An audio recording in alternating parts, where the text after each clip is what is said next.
Hello everybody and a very warm welcome to another live stream with me, 320 Sim Pilot, and here we are again with our wonderful Boeing 757.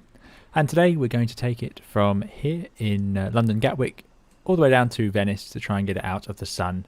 Oh, sorry, get it into the sun, although I did have a look at the Venice weather and it looks a bit similar to where we are now, so I suppose that's October for you. But it will hopefully be a bit nicer and we'll have a bit of fun on the way. Get to fly over the Alps, which I haven't done many times on this channel, and also get to fly the 757 again, which is something I haven't done for a while. Thank you all very much for coming along, as usual, to the stream. I'll just jump into the chat quickly and say hi. So hello to Plane, which is a great username for YouTube. There you go. Hello. Dougal, thanks for coming along and moderating as always. Glad you like the thumbnail. My graphic designer was very pleased. DG27, good to see you. I hope you're enjoying Leeds Castle. It's a bit cold to be. I hope you're not wandering around outside too much, but I hope you're enjoying it. We got official Flight 20 videos, but I'm not sure. Not a name I recognise. Lizzo5, thanks for moderating as well. Fly24, thanks for joining us.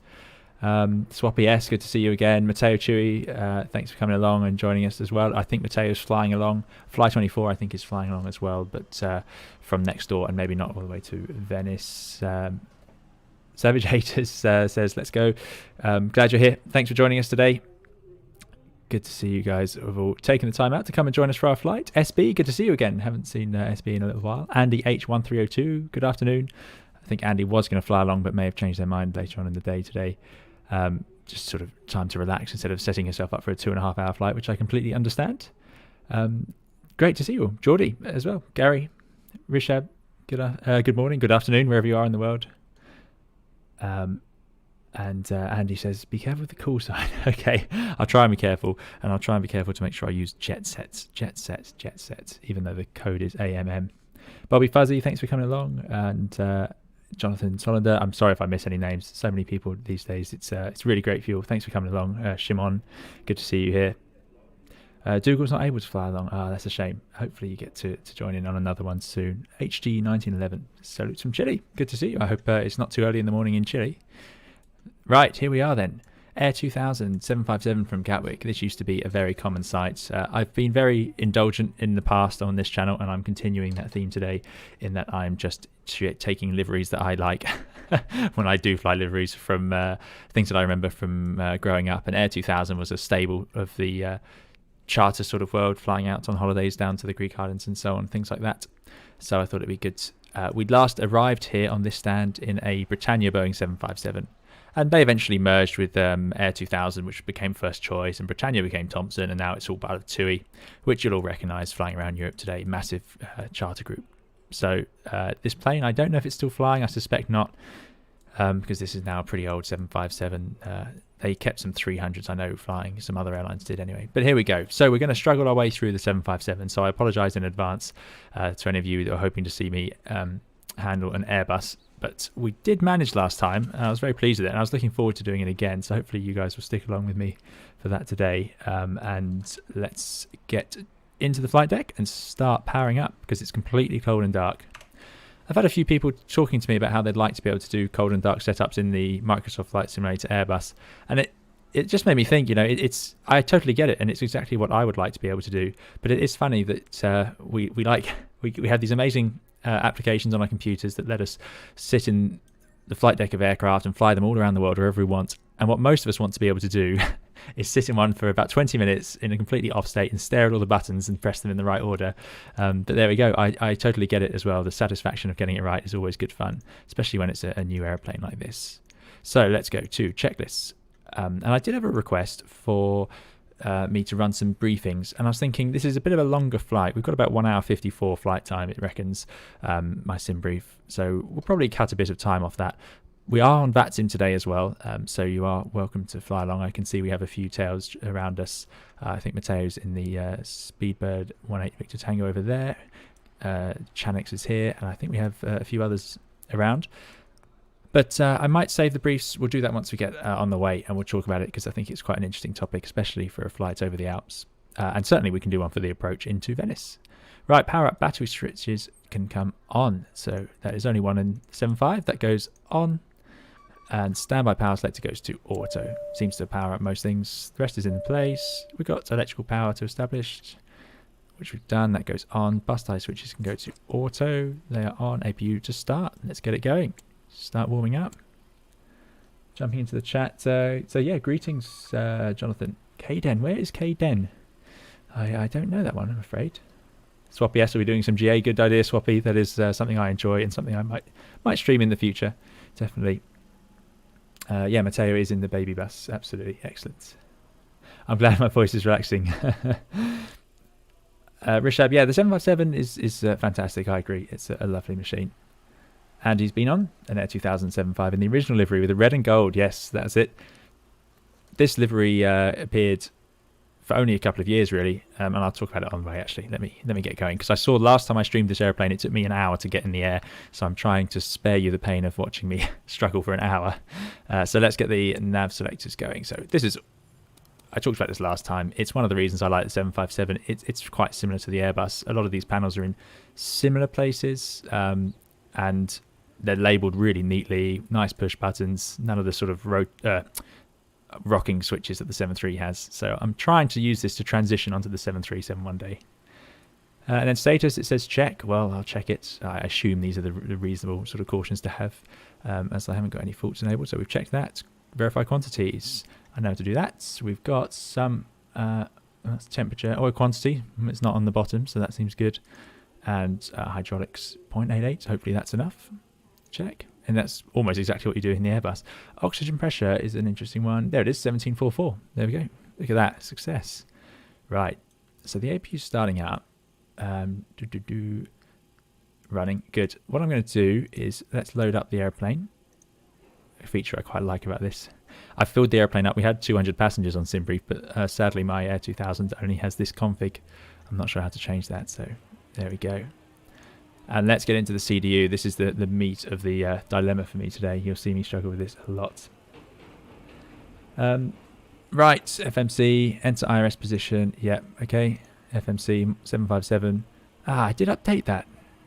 I thought I'd updated it for X-Plane. Anyway, we'll have to go and hope that that works for today. Right. Good. Pausing it. Last position is wrong. We're going to be Gatwick, Echo Golf Kilo Kilo. Gate is 13. I did write it down. 134. I don't think this works. It never knows it. I don't know if any of you have managed to get this. So I'm just going to put that position in there. I think you're supposed to know exactly where you are. I suppose I could. Avitab will tell me. But that could be very tedious if I have to write it down. They always have a parking stand coordinates for this exact reason, really. Visual docking stand INS coordinates. And we're on 134. Now I wonder how easy this is to input and whether I've missed my chance to do it anyway. Let's try it. Let's clear that out. This might not work. So we're going to be 134 north 51 09.2 west 10.7. Oh, no way. Excellent. 5108.8. Well, it's changed anyway. 10.4. No, I don't know what I did there, but there we go. Right, just jumping into the chat. Let's see. Let me just check I've got everything up and running. Navy Land Sub Gaming. $5 donation. Thank you very much. That's very kind of you to help support the stream. No special message, just wanted to donate. That's very kind of you. Thank you very much for doing that. I really appreciate it. It's very, very kind of you. And obviously with the donation, it's hopefully will help us get ourselves up into other aircraft, and we can do some other things on the channel just for the fun of it. So here we go. Right, departing from Gatwick to Lima, India, Papa Zulu, Venice, Marco Polo, I think it's called. And I have my chart here ready to go. RS nav only, yeah, that's fine. We're going to be the AMM 226. Don't have a route. And as always, guys, of course, thank you for the subscription to Clover444. Hope you're enjoying the stream and you'll enjoy the other videos on the channel. Yeah, as always, guys, tell me if the audio is not working for you or anything like that.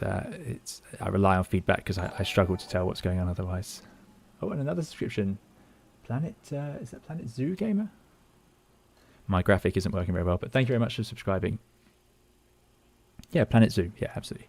Okay, so there's the route. So let's activate that. And I think we execute it now. And then we're going to go to performance in it. And let's bring up the weights. And you guys will be able to see everything I'm doing wrong. So do tell me. But I will do my best. So ground gross weight is 93.2. We're all loaded up now. We've got the fuel on boards. Fuel of 13.6. It's sensing. We required 11.2, so that's more than enough fuel. Zero fuel 79.6 reserves, and that's going to be about 3 tons reserves then, isn't it? With a cruise level of 370, and the cost index quite high, 120. I don't know if Boeing's usually use higher one. Unable cruise out, probably too heavy. So we'll see what we manage to make on that one. Right, takeoff. I'm thinking flaps 5. That seemed reasonable. Thrust 50. Yeah, we'll go with 50. CG 16, very forward CG. I did try optimize CG. Let's try that again. Oh, 33. There we go. Normally, aft CGs are better for performance reasons, but the problem is if it goes too aft, it becomes very unstable. So there's always a balancing act to be done there.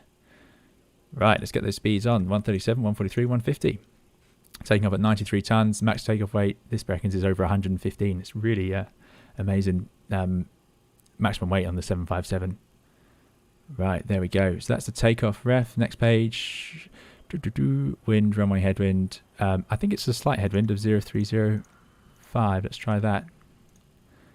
Oh, that's clever. I didn't even know you could do that. Previous page. Let's get those new weights in. There we go. So that reckons pre-flight is complete. So that's good. You guys tell me if there's anything else I should be doing right now.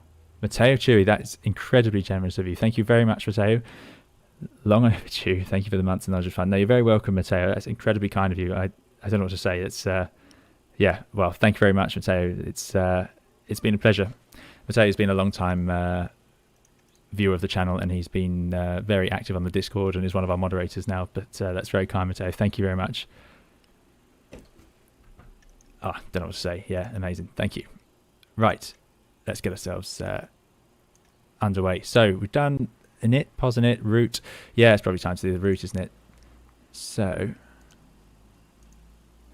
route, we're going to take off from 08 right. Okay, then departure arrival 08 right, and we're going to do, any of you following along, I have put the route in. We should have Streamlabs commands available, so exclamation mark route will show you. I thought I was doing the 2 Zulu, but it seems to be out of date, so we'll do the 1 Zulu. This could become a problem. Then route, next page. So to Odvik, here we go then. Yankee 311 to Dover. And then Upper Lima 9. Now I do apologise, guys, I always hate doing this in front of you. To Conan, but I did want to start it from cold and dark, really. And I'll just jump into the chat just so I haven't missed it too much. So thank you again to Matteo and to Naven Subgaming. Thank you very much, guys. It's very, very much appreciated. Apparently there's a new patch for Microsoft Flight Simulator. Interesting. I saw there was some problems with that going on yesterday in V1 Simulation stream. Andy H1302. The cat has been fed today, so we shall see if they make a noisy appearance, as they did even in my last takeoff tutorial video, which is up on the channel at the moment. But yeah, I actually missed it. I normally edit it or put some writing on the screen to explain it, but I totally missed it. They just snuck in another meow there. Right, Conan, I put him at 607 to Aremba. And then one of the reasons I miss it now is because I used to use a headset with a microphone, but I've swapped to an actual microphone now because I got complaints. Carol Turek, thank you very much for subscribing. I hope you're enjoying the video, or the stream, I should say.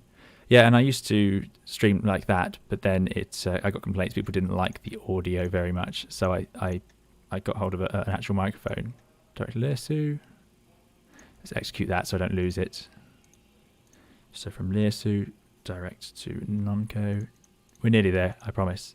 But yeah, now the microphone obviously picks up a lot more audio in the background. So if the cat does come in and talk, then you will hear it. Abuka. And of course, do please say if you think I'm about to accidentally depower the airplane, because I have done that many times in the 757 pushing back and things like that. Because the 75 it's a bit I complained a bit last time about it. I don't want to complain, but Bata Mike 738 a dozer. But I don't mean to complain. I just suppose there's a slight difference in that. Bata Mike 738. Nope, can't do it. Okay, we might have to worry about that when we get there. Bata Adoza. Yeah, so I'm not sure why my airways are out of date. But the Boeings seem to have a lot of switches turned off overnight and things like that, which the Airbus just doesn't. Most things are left in the position they're going to be used in. So it is my fault ultimately, of course. So I'm just making excuses. There we go. Oh.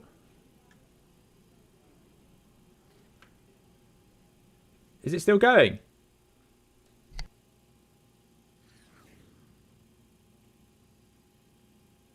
Sorry guys, I seem to have run into technical problems. Are you guys still there? Can everyone still hear what's going on? I hope so. It looks like it's all right. I've got something telling me it might have failed, but I'm hoping it hasn't. So yeah, well, do let me know if there's any issues. Yeah, okay, good, great, thanks. That's unusual, that's scary. I have had a few of these fail on me. So we've got a route, pos in it, route, departures, done, pos ref, I think we did that, RMP for departure. Good, well, everything's working, so we should take that as read. Perf init, zero fuel, we've done, V-speed we've set, excellent. CD pre-flight's done, okay. Right, we got through it. That was my, I'm always worried about doing the CDU in the Boeings. Okay, up here then, this gets a little bit easier. Your damper can now come on. EE switches on. See why? You're never going to turn them off, are you? Maybe in an abnormal situation. System pressure lights, we want them to be illuminated, which they are. And then we're going to turn on the engine, not the elec. I did that last time. Engine pumps on, so we don't accidentally pressurize the hydraulics like I just did. So that's done. I think that's it. So 1 and 2 electrical pumps should be off. Guarded batteries, yeah, that's on, fine. Standby power is in auto. Yeah, we did that. I don't know what standby power does. If anyone knows what this does, it's a very strange switch to me. You've got batteries, APU, and ground generators, but what else would it be? Let's turn on the AP generator. I think that's where I go wrong. So that is now definitely on. Utility buses on. Generator controls on. Obviously, why would you want to turn them off? I don't know. Yeah, good. Okay, everyone's still there, which is great. Good news. Thank you very much. And oh yeah, the flight attendant on this aircraft is quite aggressive if you dinged on them too many times, so we might have to do that on the flight if we get bored over 1 hour and 50. Emergency lights guarded and armed. I've totally forgotten where the emergency lights are. Oh, that's annoying. I did do a bit of work trying to remember where everything was because it's been so long since I've used this. But let's see, right, where is the guarded and armed switch? Emergency lights, there they are. Armed, excellent. Passenger oxygen light, check. Yeah, that's not. Don't press that, otherwise you're going to deploy them, I imagine. And same with the ram air turbine. We're going to want the limiters on. Good. Engine starts to auto. And let's get the position lights on. Don't want any of the others on. Fine. That's all good. Let's heat up those windows. See, it's really nice. This is a really nice flow. I do quite like it. Where, having said that, window heat, there it is. Now, why on earth would you want those to be off? I don't know. There we go. Auto, auto. This should be set to auto as well. Landing selector. Well, it's basically sea level, isn't it? I love that detail. I love the scrolling where it bounces. Really old school style panel. We'll have a look at that when we're in the air. I think it's something like that. And we want to put that into auto mode. Then we're going to set these to auto. It never acknowledges these, and I've tried this last time, didn't work, but there we go.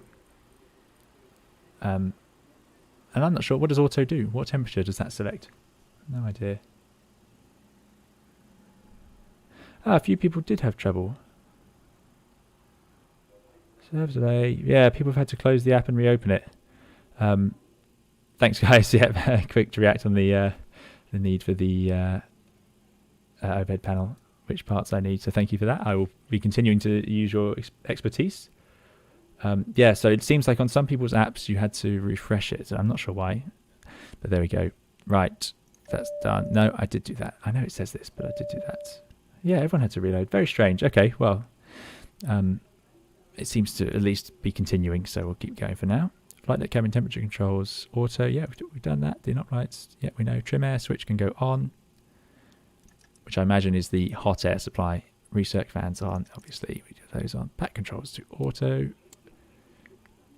And let's get the isolation on. And now I think this is engine bleed air. Obviously, those should be on. And we're going to give some APU bleed. So now we're going to get, yes, nice air for everyone, which they'll be very happy with. Okay, back down here. Flight directors on. VOR DME auto. Doesn't seem to let me do that. Oxygen tests. That would be down here. Same style mask as on the Airbus. And we've already checked the oxygen pressure at 1743. Flight temperature check. We haven't got those flags. Yep, all good. Verify. Yeah. Okay, we'll take it as read that these are done. We want takeoff, and FD, which I think takeoff, FD. We've got. Do I need to arm LNAV and VLAV? I think I'll do that because I did take off the other day and it didn't do anything that I wanted. So I'm imagining we do that. Yeah, we don't want to fiddle with any of those. Upbeat gas check, secondary engines. Yeah, all looking good. Computer selector auto. There we go. This is one of those weird ones. This one goes to auto in the middle there. Good. So jumping into the chat. Yeah, it was designed to replace a 727, and it was one of the first, if not the first, really fully, well, it's not fully, I suppose, but with this ECAS and glass cockpit, it's quite an amazing design, the 7.5. We'll talk about it a bit as we head underway. But yeah, it did cause quite a stir in the industry, I'm sure, because flight engineers had to leave. VNAV after passing 400 feet, says Mo. Good to see you, Mo. Thanks for coming along. Yeah, well, I suppose if it's armed, I don't see why it shouldn't be armed. I guess I can disarm it, but or maybe I should engage it. Well, let's have LNAV armed anyway. Let's do that. I must remember VNAV. Okay, decision height selector. Well, we're not going to do that just yet. It can be left at 200 for now. Now, this little panel does confuse me, but let's try and get some things up. So let's have let's have that set to map. There we go. I think one of these little ones is terrain. Weather terrain. Let's have terrain. And it's busy testing. There we go. Good. Okay, then we can talk to them. Fire switches. Yeah, that's all in. Okay, excellent. Refund not controlling. I don't want to put you guys through all of that. So let's go to normal checklist now. Yeah, I think this is what we're going to do. We'll now make it work with the normal checklist. So I think that'll be fine, and then you can laugh at me when I miss something. So auto has appeared there, which is great. I think I'm going to arm the auto thrust now, and let's just check our V speeds because I'm going to want those. 150 for V2. It seems like a sensible speed to have there because V2 will be the speed we want to climb away at or close to it. We're taking off. Let's get rid of that now. On this oddvic, which does an initially 077. So let's put that to 077. Love it. Absolutely love that. That's great. And it's clearly marked as 6,000 feet. So 6,000 feet, in we go. I already got the QNH, so I'm not going to force you guys to watch me listen to the Aegis. And it was 1021. So I must remember to do that right. Where do we put that in here? Nope. There we go. 102.1 gives us an elevation of 200 feet. Is that right for Gatwick? Airport elevation 200 feet. So there's a good check. Our QNH is reasonable. Just check it's actually you are showing the altitude you expect to. Got our speeds on the PFD, which is good. Yeah, that all looks reasonable. Okay. This is brake source. Why is it saying brake source? Is that because we're not pressurized yet? Haven't got any hydraulics, do we? Auto throttle, of course. Sorry. Yeah, absolutely good point. Switch off ground power and don't forget to disco it in the EFB. Ah, good point. Yeah. So is it safe, Andy? This is on Andy H1302 now. If we depower, it is no longer my responsibility. So APU generator's on. APU is running. So let's do it. We're going to get rid of the ground power. Oof. That was heart stopping. There we go. And let's disconnect that. Operations. Ground. So I think we can close up some doors. Get rid of that.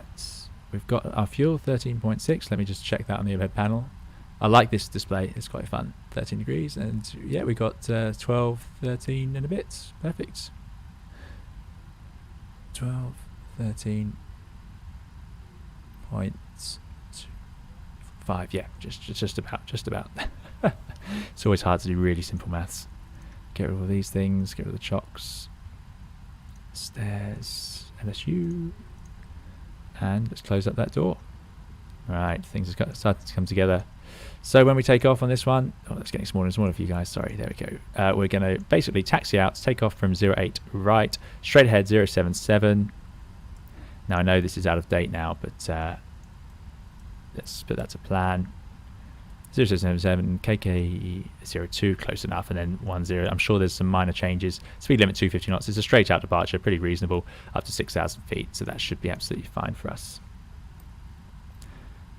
Yeah, Peter Green says, bear in mind that A320s haven't changed much since the 80s when this plane was popular. They must seem space age back then. I agree. The difference for the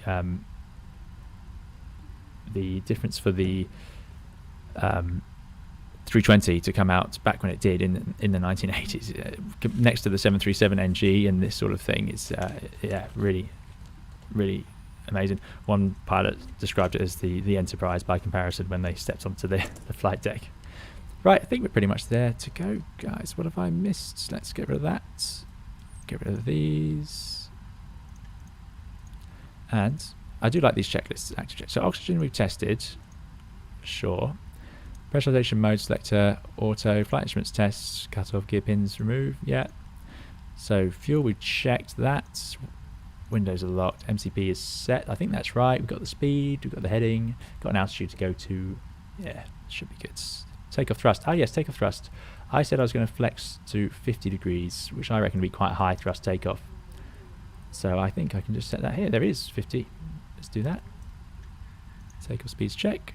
Trims are set. Briefing complete. Flight door locked. Red anti-collision can go on. So now I need to tune to Gatwick and get our clearance. How's the sound for you guys? Is that working out okay? I know this add-on is a bit louder than the Toliss Airbus. Right, we have Gatwick. Delivery 121950. Let's try and get the radio online. Give it this chair. Oh, you can change the active. That's quite nice. Okay. Here we go then. First time back on VATSIM. Gatwick delivery, jet set 226. Boeing 757 stand 134. QNH 1021 request clearance for Venice.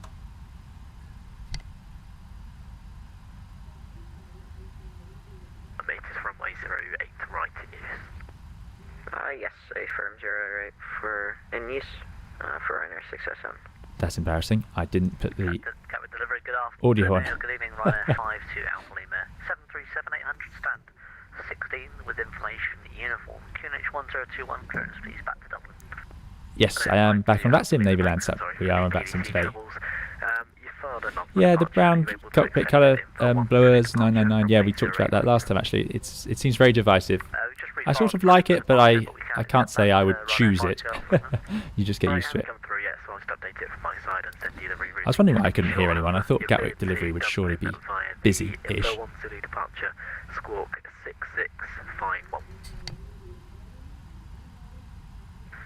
Dublin, in for 1 Zulu departure, squawk 6651, Ryanair 52 Alpha Lima.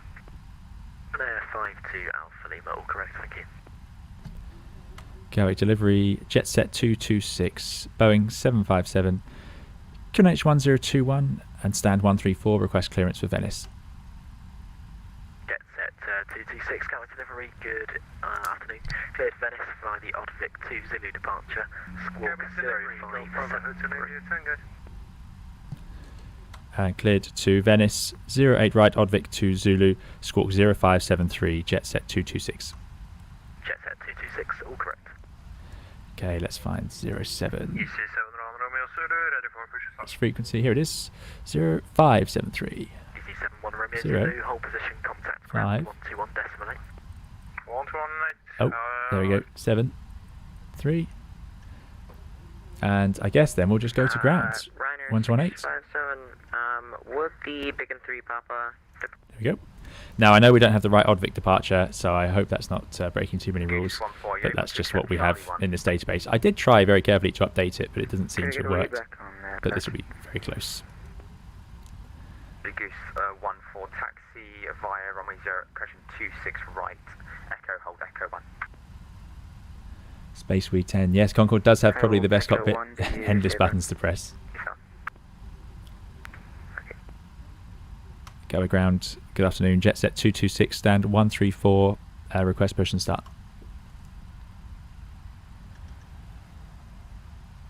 Jet set 226, go ground, hello, hold position. Okay, hold position. Hold position, jet set 226. And 19 push and start, approved, face west. Oh, my fault. The hold position request I wouldn't normally read back because it's basically an instruction. Whereas if they just said stand by, you don't read that back because any standby is a air traffic controller telling you stop talking to me, I've got something else to do. Let's step outside the flight deck and enjoy a nice view. Oh yeah, I know what we can do. Dear.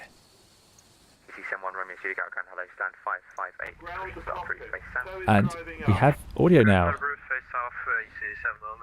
for our pushback. Thanks to your guys' help last time. So thanks for your help with that because it has worked. Got our nav lights on. Excellent. Push and start face west, ET31 Whiskey Bravo. All stations on the delivery frequency, please give me a call on ground 121.8. Yes, we are. We're all here ready to go.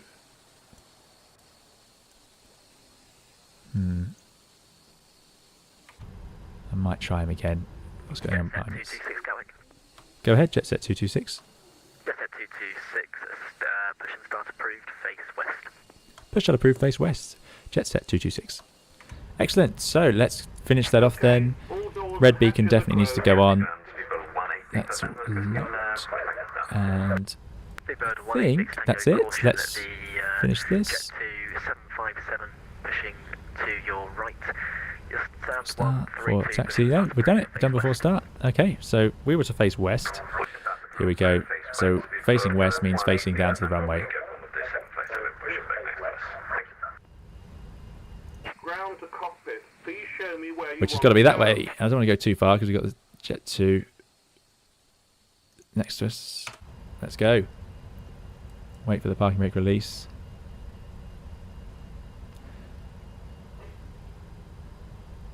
So connected and bypass pin inserted. Release the brakes. Let's go. Fantastic. Starting pushback, and you may start engine. I'll triple check we have power. We have power. Let's get an engine online. That'll make me feel more comfortable. Okay, so I've got a very rough idea of this, but it was in here. There's a checklist to tell me what to do. Let's go to engine start. So second indicators good. Let's put it to engine. Back control selectors off because we need to give it enough pressure to start. So they go off and off. Then you see our pressure increase up there, which is great. Makes sense. Left engine start selector goes to ground. Now I don't understand what this means.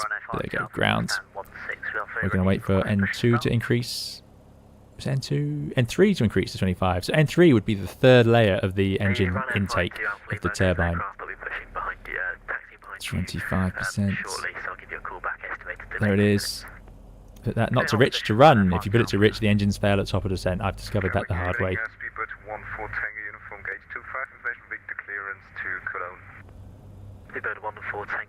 I agree, Space Route. Yeah, the air traffic in Gatwick is very good today. It is always is pretty good on VATSIM, to be honest. So how long has that taken us to get going? About half an hour. That's not bad for us. Yeah, very good. Very good. Okay. Hydraulic pump. So we got the left gen. Yeah, so good. We have some other electrical power. Very happy with that. So wait for idle. Looks like idle. Right start selector to ground. Does anyone know why it says ground or what that means? I don't know. I'll wait for N3 to increase. N3, as I said, would be the third turbine on the intake. So you've got the fan at the front is N1, The one behind will be N2 and then N3. It's quite unusual. I don't, well, the planes I've flown, I've never used N3 as a measure of anything, so it's unusual to see it. There we go. Put that to run. NAV 72 Whiskey, welcome to Gatwick, taxi, Charlie, hold, correction, taxi, 26 right, hold short, Juliet. Disconnecting toes, stand by. There we go, look at this, fantastic, a sight that we don't see much anymore. Oh, the Jet 2 has missed out, Fly 24 has missed out. Mateo and me are on our way. And somebody else, I'm sure we had another couple of viewers over here, sorry if I've missed out on who's flying along with us today. DG31 Whiskey Bravo, ready for taxi. DG31 Whiskey Bravo, taxi, Kilo Papa, holding point to Papa 1. Taxi Kilo Papa to holding point Papa 1, DG31 Whiskey Bravo. Round calculus 211, good evening. We are standing at the ramp 176. Peter Green says, did you manage to restart them okay with the engine failure due to being enriched? I had no idea why they'd failed, so I had to go into Google and start searching around before I found out that it's because they were on rich. So I will admit that no, I didn't. I had no idea why they'd failed. Mo is on their way in from Istanbul. It's great that all you guys join in the chat and everyone's flying around and doing all their own things. It's always interesting to hear what people are up to. Let's get that hand signal. They always go behind the bar. There we go. Very important. We get the wave. We have great news. Right. So it says brake source. What's going on with that? I don't know. Does anyone know why it's complaining about the brake source? The hydraulics seem to not be happy. Have I missed something very obvious? All stations, 2 seconds. Pack flow selectors back to auto. Makes sense. Get some air in. Isolation switch off because they're supplied by each side, I suppose. We've got both engines running, yeah. APU selector off. Now, can we turn it off? Is this safe? I think so. Status display check. Still got a lot of messages. The hydraulics aren't right, I think is the issue. Yeah, the hydraulic pumps are off. I wonder, I must have missed that. Right, let's give it a chance to wake up. And the fuel pumps. Yeah, that's why you should always do the full checklist. Center tank is empty, so we won't bother with the center tank pumps. Right, out disagree. Oh, you're going to tell me I need to do it on both sides. Oh dear. Delivery Cargolux 211, heavy, radio check. 2, 1, there we go.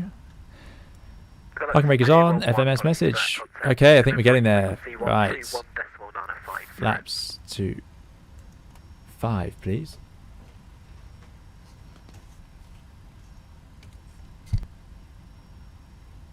Turkish 069 Gatwick. No, I'm not sure I set that to 5. I think I did. Flight controls check. Let's do a flight control check. I think we can see that on this page here, just like in the Airbus. There we go. Full left, full right, neutral, down, up, neutral, left, right, Roger. I'm not sure what that Turkish aircraft is doing, so caution the wingtip clearance with the Turkish APU gen off, yes. That's fine. Do I need to turn it off? I don't know. Flap should be at 5, they're at 1, so let's put out another stage of flap. There we go. Controls, transponder. Transponder should already be on. Oh dear. It's amazing how difficult this is. Let's put it to Tara now, we're taxiing anyway. Hydraulics, yeah, everyone spotted the hydraulics. Thanks for that. Oh dear. Beacon needs to go on too. Ah, did I not do... Is red not the beacon? I thought red would be the beacon. Yes, yeah, we got the beacon, I think. Yeah, Flight 24 is waiting for me. And flaps are done. All stations looking for delivery, correction. Departure clearance, contact delivery 121905. Got those on. Logo light set. There we go. Oh, look at that. I think we've done it. Turn on if dark. Wow, it's gloomy. Let's go. Let's get out of here. Let's let some other people taxi around us.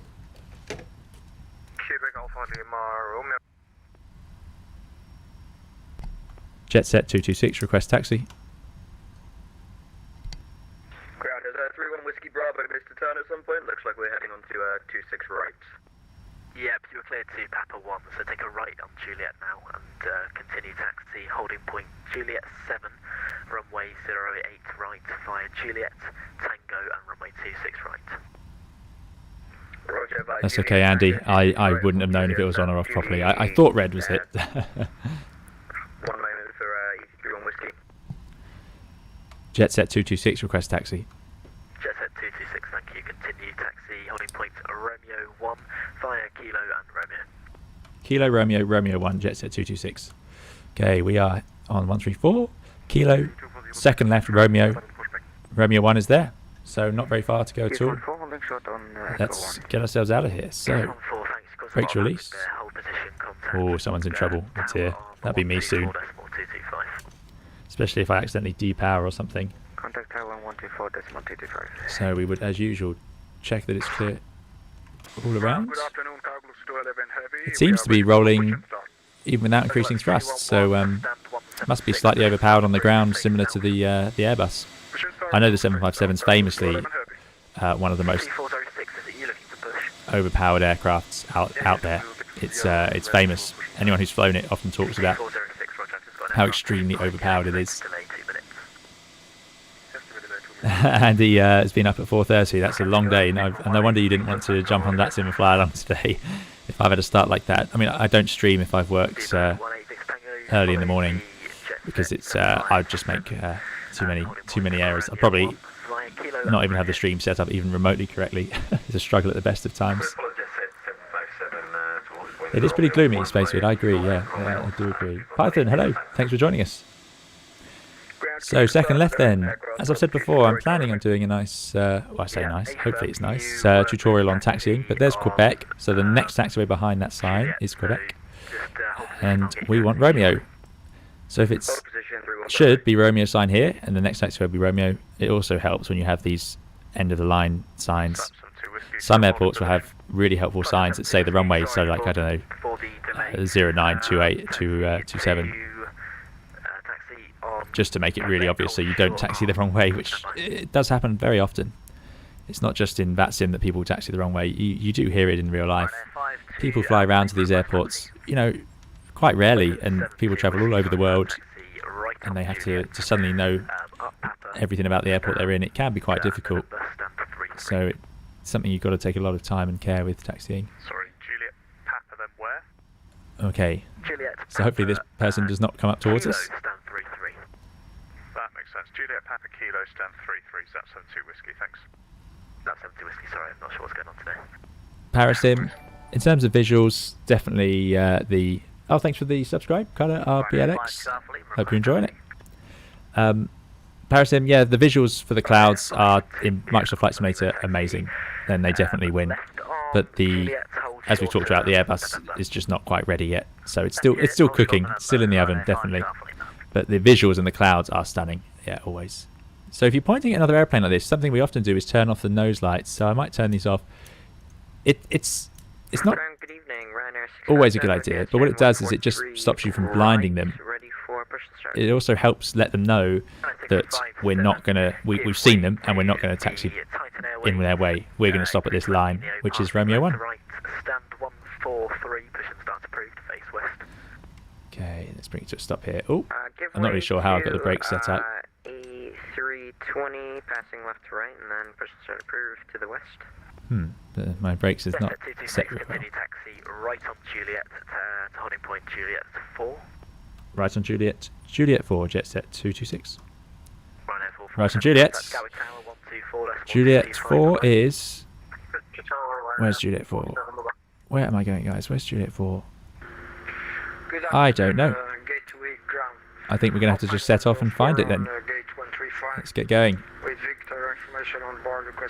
So, that's the runway. We do not want to go onto the runway.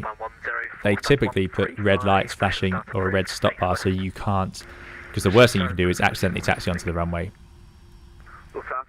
So we're going to right up here on Juliet. Stand 53, ready for push and start. Delta 433, stand 53, push and start approved, face to the west. Right. Alright, that's Lufthansa 433, face west with uniform. Bird 18 Victor Tango, continue taxi right on I think that's Juliet. Mateo following us. Juliet 4, hold Oh, short, FedEx, wow. 08 right. So there's some long haul pilots out there still. Continue taxi on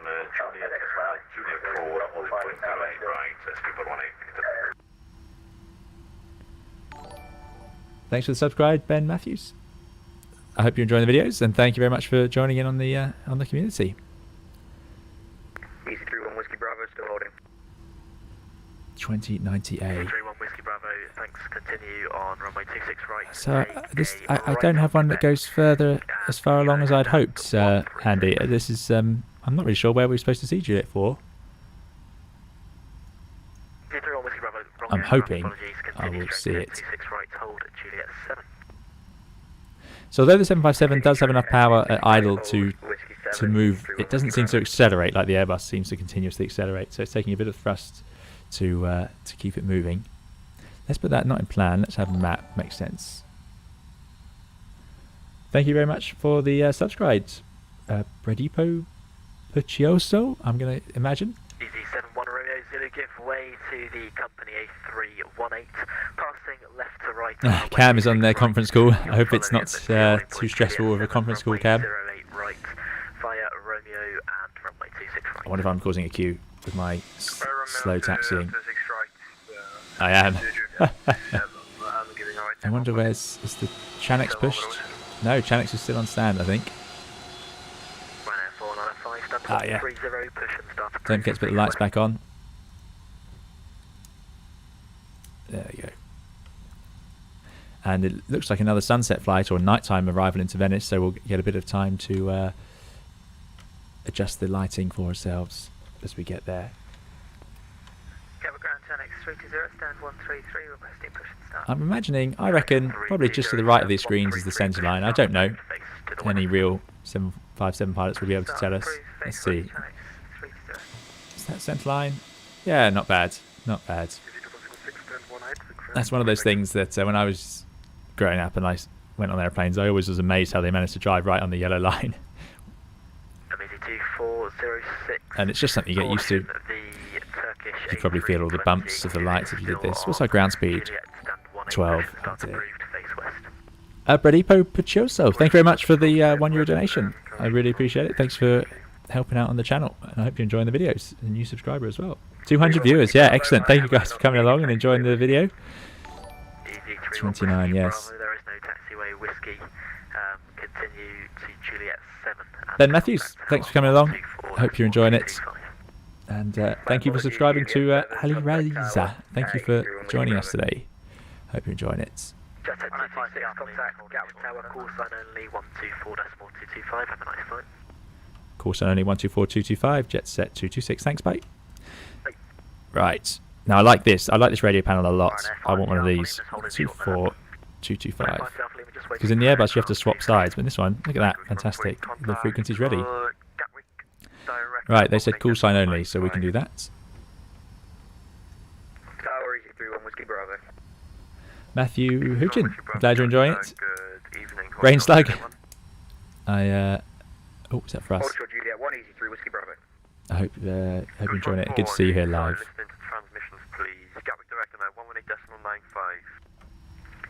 I'm sorry, Matteo, who's stuck behind me. Gatwick Tower, jet set 226. Jet set 226, I believe. Gatwick Tower, good evening. Hold short Juliet 4. Hold short Juliet 4 or jet set 226? Right, Juliet 4 is a mystery.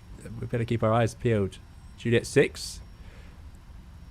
Juliet 5? I reckon it's just round the corner then. So we're going to stick with Juliet. How much fuel have we burnt now? I wonder what the taxi fuel is. Doesn't seem too bad. 300 kilos. Maybe that's quite thirsty for now. Airbus, we typically plan for about 200 kilos. Maybe a bit more in a long taxi out like this at Gatwick. Thank you for subscribing. Henry Patterson, thanks for joining the videos. I hope you're enjoying them. J4, last hold point on Juliet before the left turn. Okay, perfect. So it should be just behind this one. So I'm assuming that means we are cleared through this one. J5. Maybe that's J4 there. Top left of your charts.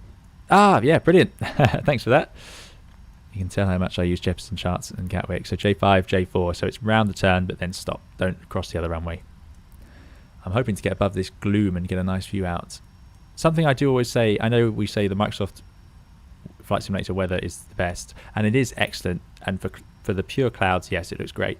But something that this sim does well is the visibility and the haze and things like that. I do like that a lot.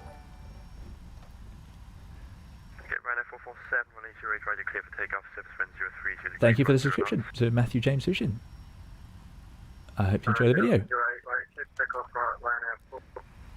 It does. I keep idling the thrust, thinking it's going to roll to a stop. But, sorry, thinking it's going to accelerate, and I need to keep on top of it, but never need to.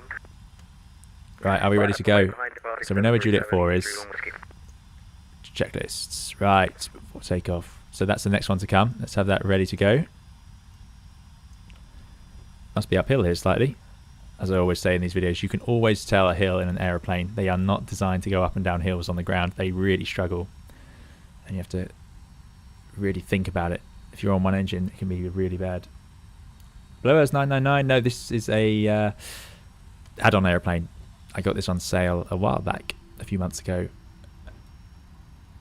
We only used it in one stream, so I wanted to use it again and get a bit more fun out of it. And it's an airplane I really like.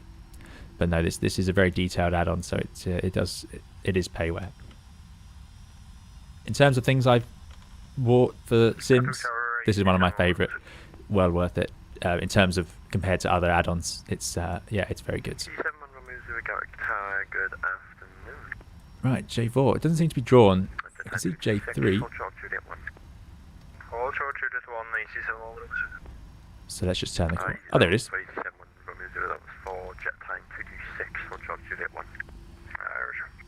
Hold short Juliet 1, jet set 226.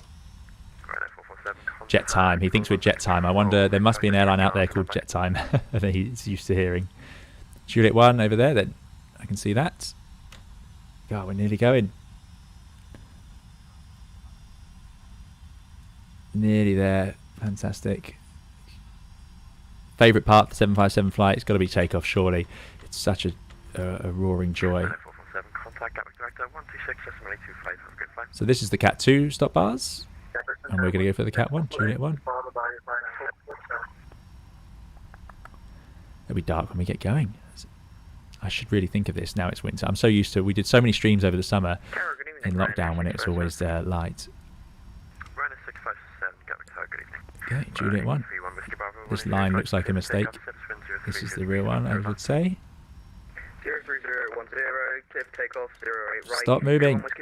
I don't know why my brakes aren't set right. I need to adjust the button. Behind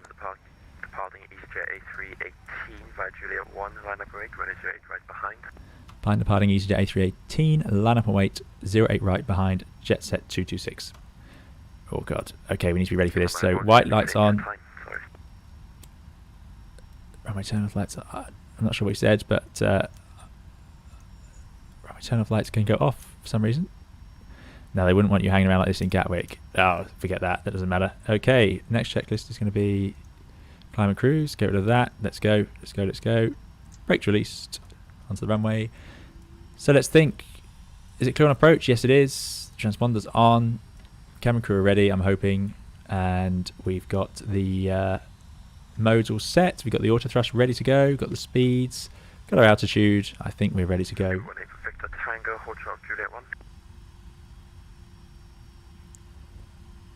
This is default scenery, yes. To Don Jones.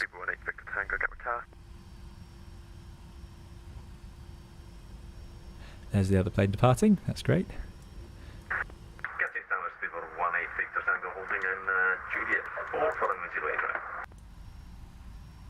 So what have I done to the brakes? It seems to release just as I get really slow. There we go. If I keep pressing it works. So you wouldn't set the brake on the runway, but I'm going to have to because I don't know what's going on. Right. Is everyone ready?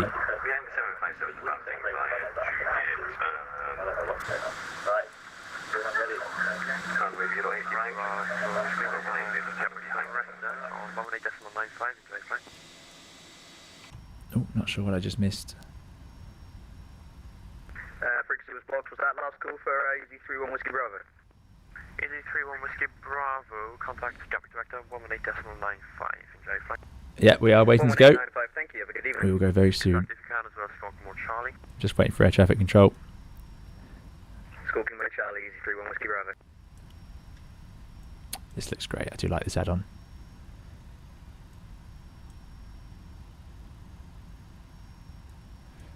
The trim's in the green.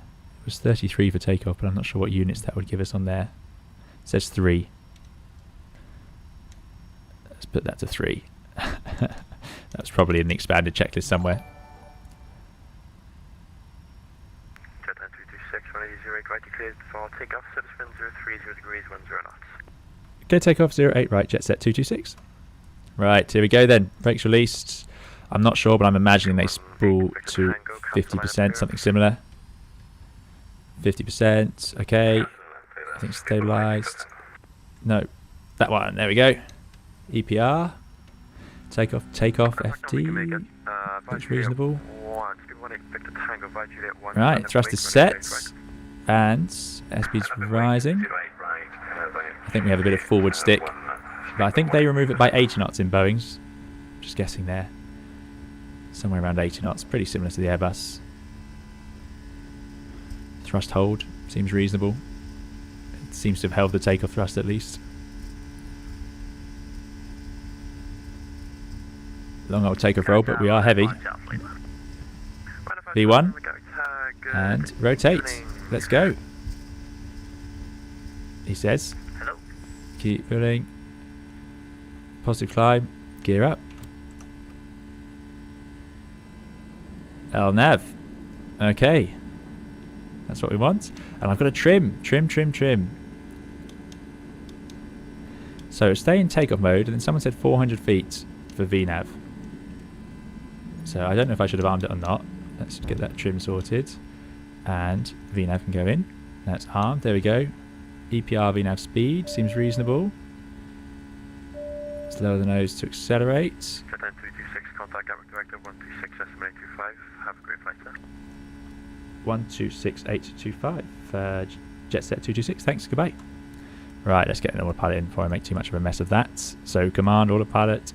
We're accelerating above the F, so let's get the flaps up one stage, because I think that's very similar to the Airbus. And above the next F, up again. Good evening, Gatwick Tower, Alpine 104. Seems to be working out. Above the airspeed. Alpine 104, Gatwick, good evening. Excellent. Does it stay in EPR now? 433 heavy. Lufthansa 433, Gatwick, good evening. Speedbird 18, Victor Tango 180 right, clear for takeoff, service wind 030. Okay, seems reasonable. It's accelerating, it's climbing. The gear is up. Let me check the gear is up. Yes, look at that. Fantastic. Off we go. Off to take these people, lucky people, on holiday. So we're going to stop at 6,000 feet. It's climbing very fast, so let's control that. Not that way, that way. Speed, vertical speed, so it should still level off. And we need to get our frequency in 126825.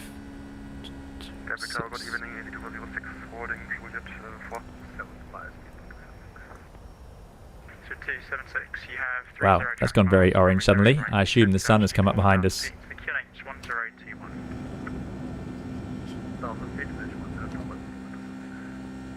Fantastic noise from those engines. Go director, jet set 226 on Oddvic 2 Zulu. Climbing 6,000 feet, passing 4,200 feet.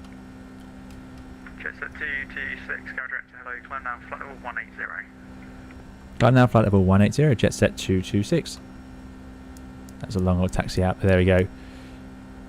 Flight level 180. 276, contact Garrett director 118950, bye.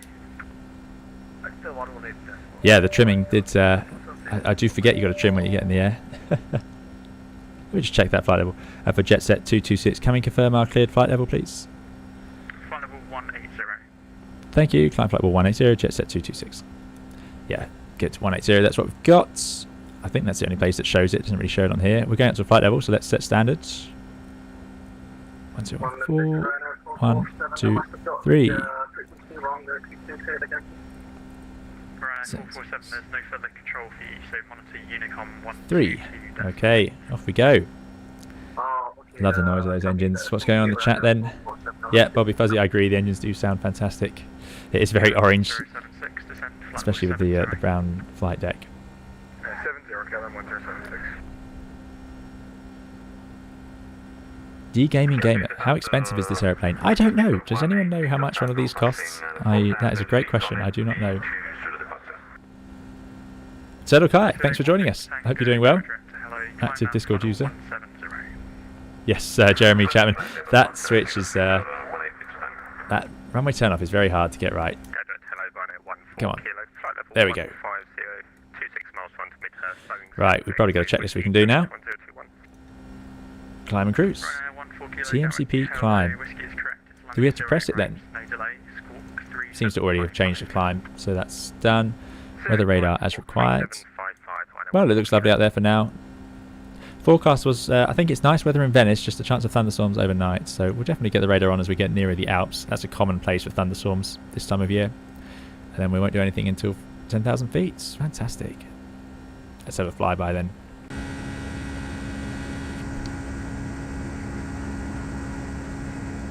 Runner 14 kilo, thank you. Descent flight level 80, level by Holly.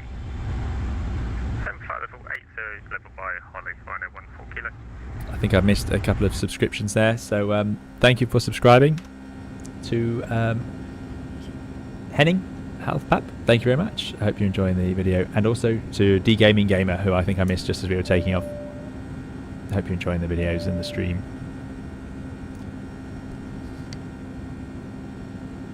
Top right hand screw on the altimeter. There's a little arrow to sync Captain FO altimeters.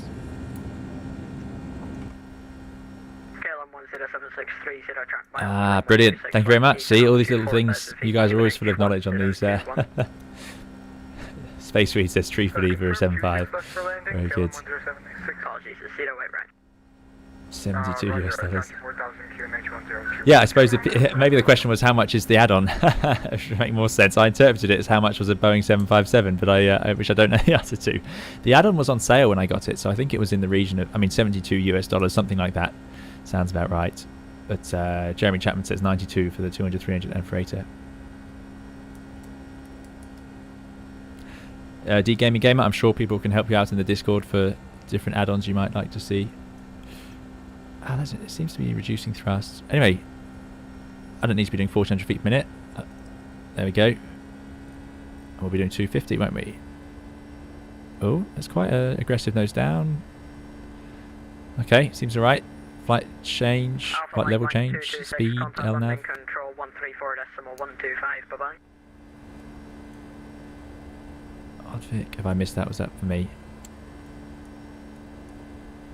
Alpha Mike 226, oh, that is me. Contact London Control 129, connection 134.125, bye-bye. 134.125, jet set 226, thanks, goodbye. Speedbird 18 Victor Tango, contact London Control 13. Oh, no, I shouldn't use the active frequency. That does make my life more difficult. 134.125, flip. Nope, not like that, there we go. London jet set 226, climbing flight level 180 towards Dover. Jet set 226, London, good afternoon. Fly heading 095, climb flight level 290. Fly heading 095. Climb, sorry, say again the flight level for jet set 226? Jet set 226, climb flight level 290. Flight level 290, jet set 226. Goose 14, this is Goose 14. 290 is in and heading 095. Now the heading modes always confuse me in the Boeings, they're very different. 095, I don't want to hold, I want to select. Heading select, there we go. Auto bank seems fine. Okay, excellent. Enjoy your dinner, Dougal. Enjoy it. Dougal always gets to have his dinner while we're busy flying somewhere. It's the chief flight attendant calling, are they? How do I find out what they want? I have nothing to say, sir. Jet set 226, turn left heading 090 degrees. Left heading 090 degrees, jet set 226. 090. Lovely. How are we doing? Yo. 12.1, yeah. Got about a ton, seems reasonable. Let's increase that range up a little bit. And we'll have to work out the lighting situation in here. Because I really... floods? Panel? Oh, probably we'll just turn a few of these up. That will surely help us see what we're doing.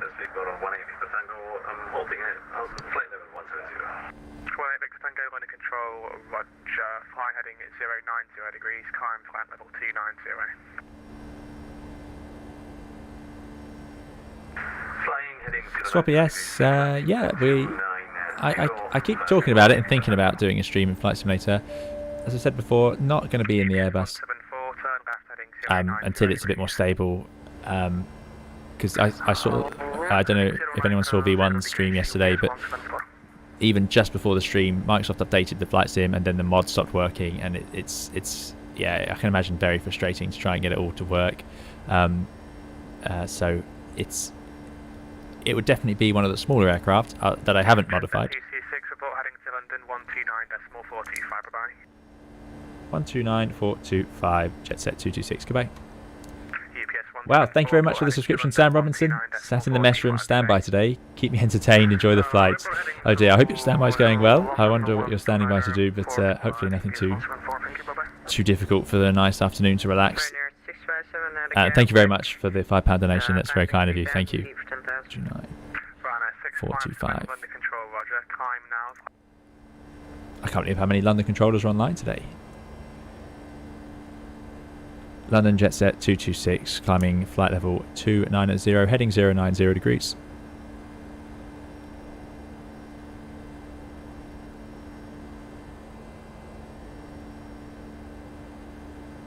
Oh, what have I done? 29425.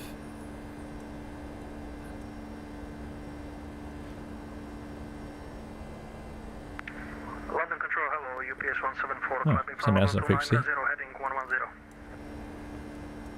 Was it one of the other attendants? Yes, sir. This London controller seems to have vanished. Sam Robinson mess rooms. That sounds military.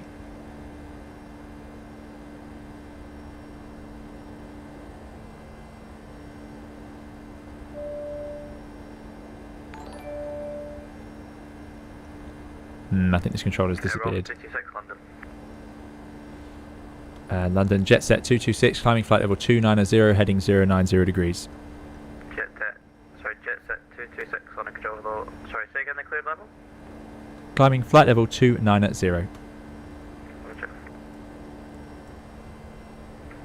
set 226, climbing flight level 370. Thank you, climb flight level 370, jet set 226. Excellent. London Control, hello, UPS When you leave London, it's very rare to get cleared up for a continuous climb. You often have to level off because there's so many other aircraft around. Do I need to press that to get the traffic to display? There we go. Hey, we can see the other airplanes. So that could be Mateo behind us. Yeah, so it's very rare, but actually because of the lack of flying at the moment, due to the obvious situation, it is a bit more common at the moment.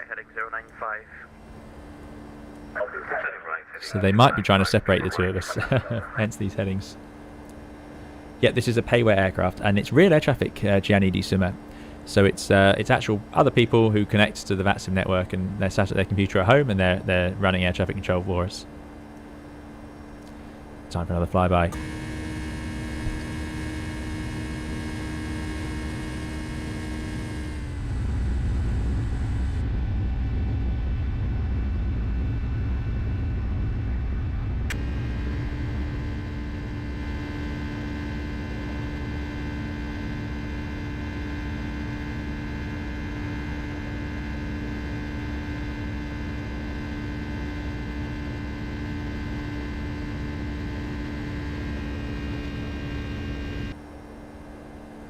Should probably jump in the flight deck for at least the level off. Oh no, hold on, we're still going to 37 now. Ages to go. Yeah, so who's that? Says Radipo Pachioso says, have you ever had a pilot deviation issue where they made you call the number? No, it's the. I assume what they're talking about is air traffic control making you call someone up. if you have an issue, you know, it's very rare because you'll file your reports and air traffic would file their reports if needed to be, if there was a miscommunication, something like that. So you'd hope that wouldn't be a normal thing to happen. Sometimes you may have to talk to air traffic control for other reasons just to understand what has happened. And it's all in the interest of making it safer for next time. But very rare. You don't often have to phone air traffic control after a flight. The thing indicates the cabin is cool. Okay. Thank you. Oh yeah, it is. I didn't know what it said. Probably seatbelts off. Should we do that? I'm going to guess it was seatbelts off. VNAV on. Oh, can I do VNAV? Jet set 226, turn left, heading 085. Left heading 085, jet set 226. Okay. Can I do VNAV like this? Because in the Airbus, VNAV only works when you're actually using the line. So you'd have to do open climb or descent in this situation, not managed descent or climb. But there you go, VNAV speed. It seems to work. Oh yeah, because 250 knots, it doesn't really want to do 250 knots up here, does it? Very good. See, you guys always know what I should be doing. Landmarks still on, are they? Oh yes, because it goes the other way. 226, resume all navigation, direct Coxie. Direct Coxie, jet set 226. Right, here we go then. Wish me luck. Direct. Kilo Oscar Kilo. Executes. Ah, and it doesn't automatically go into nav mode. See, that is a great part of the Airbus. But I have flown other aircraft that were like this, where you have to, you tell it what you want to do, and then you have to tell it again what you want to do. So there we go. It's properly leveled off, hasn't it? It really doesn't. It does quite aggressive accelerations. Sorry, jet set 226, contact Brussels 131.1, goodbye. 1311, jet set 226, thank you, goodbye. Oh, we've got loads of controllers. But it sounds like my call sign looks too similar to Oman. So Brussels, there, Coxie is in the Brussels control area, I believe. Brussels, good evening, jet set 226, climbing flight level 370 to Coxie. Jet set 226, Brussels, a very good evening, radar contact, climb to flight level 300, correction, 290. We were cleared to flight level 370, confirm you want us to level off at 290, jet set 226. Jet set 226, a firm level of 290. 290, jet set 226. Wow. There we go, 290. That was, a green light. Out alert, very good. That was a good call then that we went into VNAV because it's, we would have probably shot straight through 290. And jet set 226, climb flight level 370 now. Climb level 370, jet set 226. There we go, no worries at all, 370. Now it would be nice if this scrolled the same way. I like that the Airbus lets us choose full numbers or not. LNAV VNAV. EPR VNAV speed. Right. And if I had gone back to this checklist, we'd have seen that off, monster fuel flows. I mean, we're going to leave the no smoking signs on, obviously. I think we've got a few more lights here we can light up. Let's have a dome light on, shall we?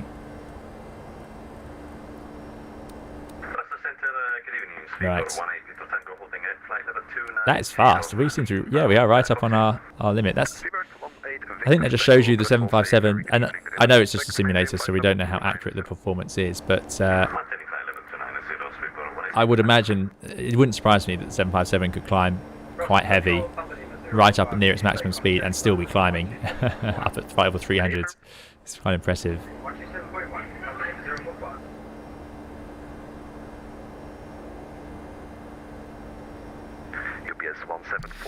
Yeah, I agree, Digital Farmer, about the AirAC cycle. I don't know why it's not worked, but there we go.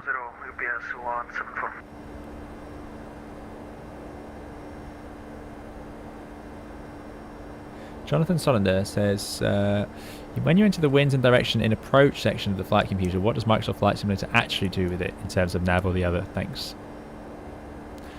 Jonathan, that's a great question. I have a video on my channel called Ground Speed Mini, and that will describe best to you what that does. Let's update our heading bug. I think they do that in Boeings all the time. Yeah, so the whole purpose of entering the wind into the approach page for landing in the Airbus is because of the function of ground speed mini. And that's a function where ground speed mini will adjust your approach speed to make sure you have the same ground speed on final approach. And that way, if you get a sudden gust of wind, you don't have the aeroplane slowing down because it sees an increase in airspeed, it will reduce the engine thrust, and then when the gust disappears, you're low on energy. You've got the thrust back and so on. But ground speed mini means it will actually just account for that and keep you going at the same speed over the ground. It's a very clever system. I really like it. But yeah, my videos my ground speed mini video will be the best way to describe that. In Microsoft Flight Simulator, ground speed mini, I don't know if it works. I highly doubt it, would be my answer. Also, in the NEO, ground speed mini isn't as reactive as it is in the older aircraft. I think you might have forgotten about the cabin safety routine. I'm in a lot of trouble with the flight attendant. So what does the cabin need? A PA? Just give him a climb PA. Maybe that'll make them feel a bit better. I don't know how to see the temperature in the cabin either. I hope it's reasonable. 21, there we go. Looks pretty good. And we're getting on the way. No worries, Jonathan. That's yeah, it's a great feature. The ground speed mini is a really good Airbus feature. I really like it, but it's quite unique to the Airbus. And he says that they have to do the air rack and the 7.5 manually. Yeah, thanks. I appreciate that. I was just relying on the Navigraph updater doing it for me. Oh, Sam Robinson's a train driver. Fantastic. Fantastic. You do see people from aviation going into railways. I have seen that as well. I want a standby. So here's a question for Sam. If you're driving a train, do you have a route, one route? It's the most common question I get as a pilot. The first thing people ask is what sort of airplane do you fly, and most people understand that you just fly one sort of airplane, so that's fine. It's all fine, obviously. It's always nice to get questions or have people interested in your work. But the other thing they do is they'll then say, so what route do you fly? And there seems to be an assumption that we fly one route, whereas of course we actually end up flying any number of routes, including places we've never been before. So you can show up at work and you've never been to an airport or that part of Europe or wherever, and you just make do. You've got briefing material, you've got your documents to guide you through it, and that you'll have studied beforehand, obviously. But generally, yeah, you can go anywhere. So it's always interesting. So I wonder if train drivers have a route or not.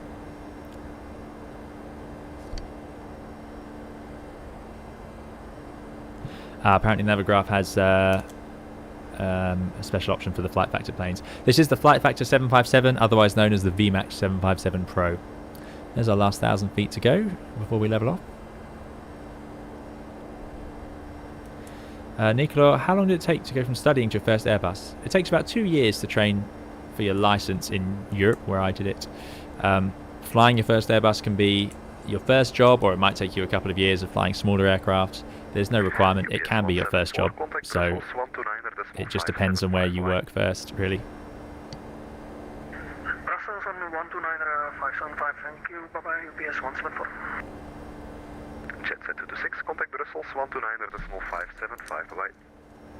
129575, Jetset 226, goodbye. Oh, loads of controllers. Skipper 18 Victor Tango, contact Brussels 129.575. Now this does happen, where you have aircraft following each other, and then you get air traffic control giving them all frequency changes at the same time, and then you all try and check in, and you're all trying to talk over each other. Control, Jetset 226, climbing flight level 370, routing 30. Jetset 226, radar contact, direct Lirsu. Direct Lirsu, Jetset 226. Right, direct Lirsu. Look at this, I can do this one now. Very proud of that. Lirsu. There we go. Lirsu. Excellent. Speedbird 1, So we are going to head there at Mach decimal 82. Fantastic. That was a high cost index, and that is a high speed, but that's great. And the fact that at that weight, and we were pretty heavy, we've gone straight up to 3.7, had a good rate of climb. It just shows you that this plane is just so powerful. It's brilliant, absolutely brilliant. I don't know what screen they would have here. Probably this one, I'm guessing, but I don't know. I don't. I'm just guessing there.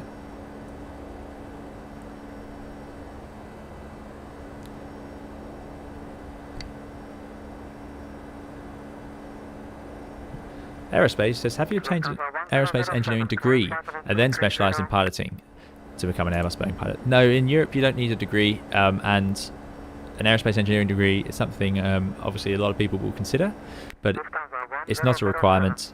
So no, I don't have an aerospace engineering degree.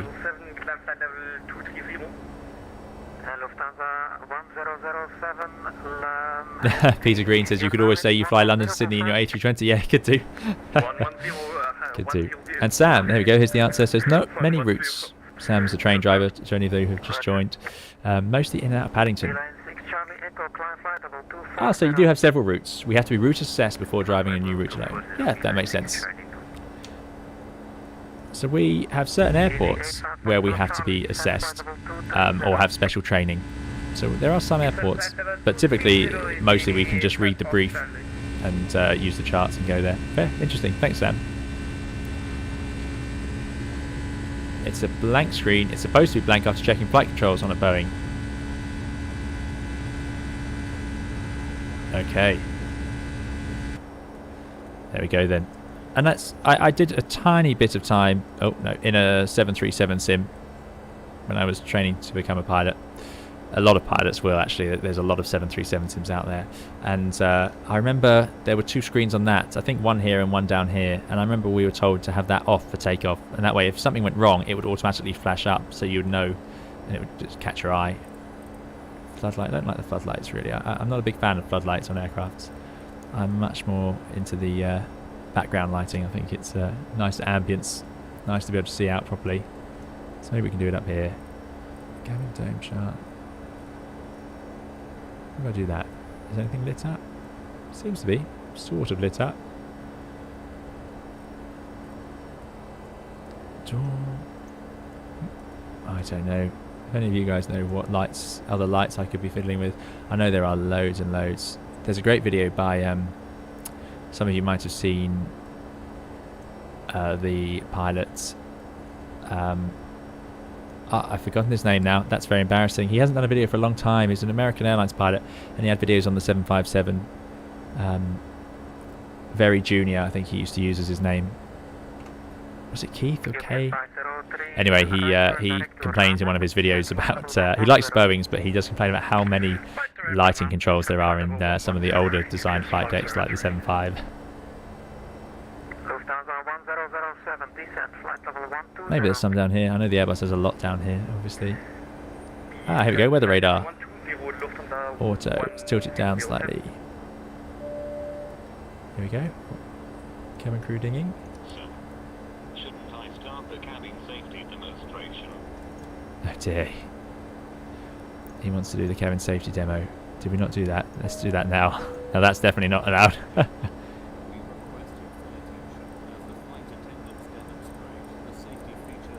Maybe it's just panel. Yeah, that's the background lights. Okay. So this is probably a good lighting situation for the approach. We're getting there. We're getting there. Lovely evening outside, and I do love the X-Plane night effects. Very nice.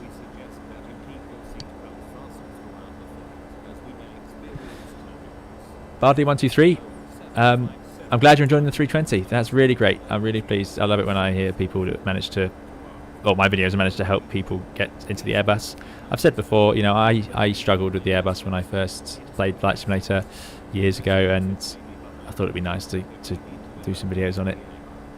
So yeah, brilliant.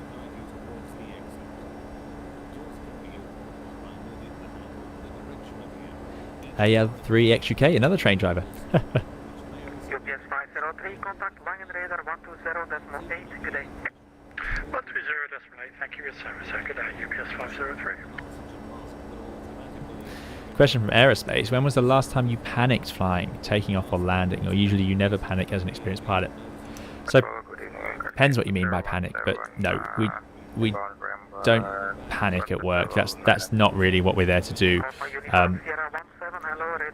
And that it sounds obvious, but it's you can have a startle reaction.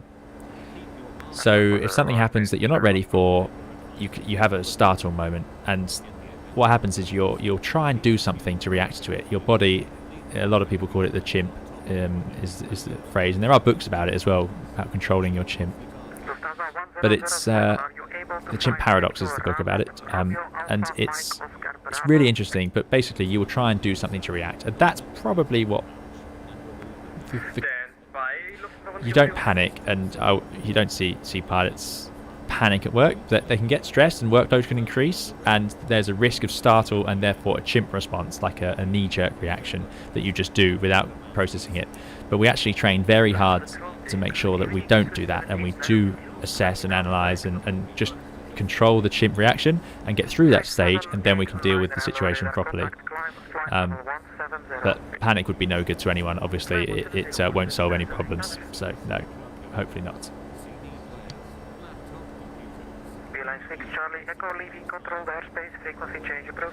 2 knobs bottom left of the overheads. Ah, there we go. I knew there were some other ones.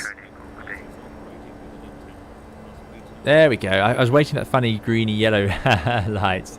Thanks very much. That's better. I like that. Looks great. Proper old school aeroplane. Darian, just in time. Yeah, absolutely. We've got a bit of a longer flight today, as you can see. A fair bit of time until our arrival. Or a bit of rocking. Hopefully that doesn't get any worse. Nicola, I'm really inspired to become an Airbus pilot one day. Brilliant. Yeah, I hope you make it. It's I absolutely love flying the Airbus. It's a brilliant machine. But if flying is your thing, you know, there are plenty of fantastic ways to fly.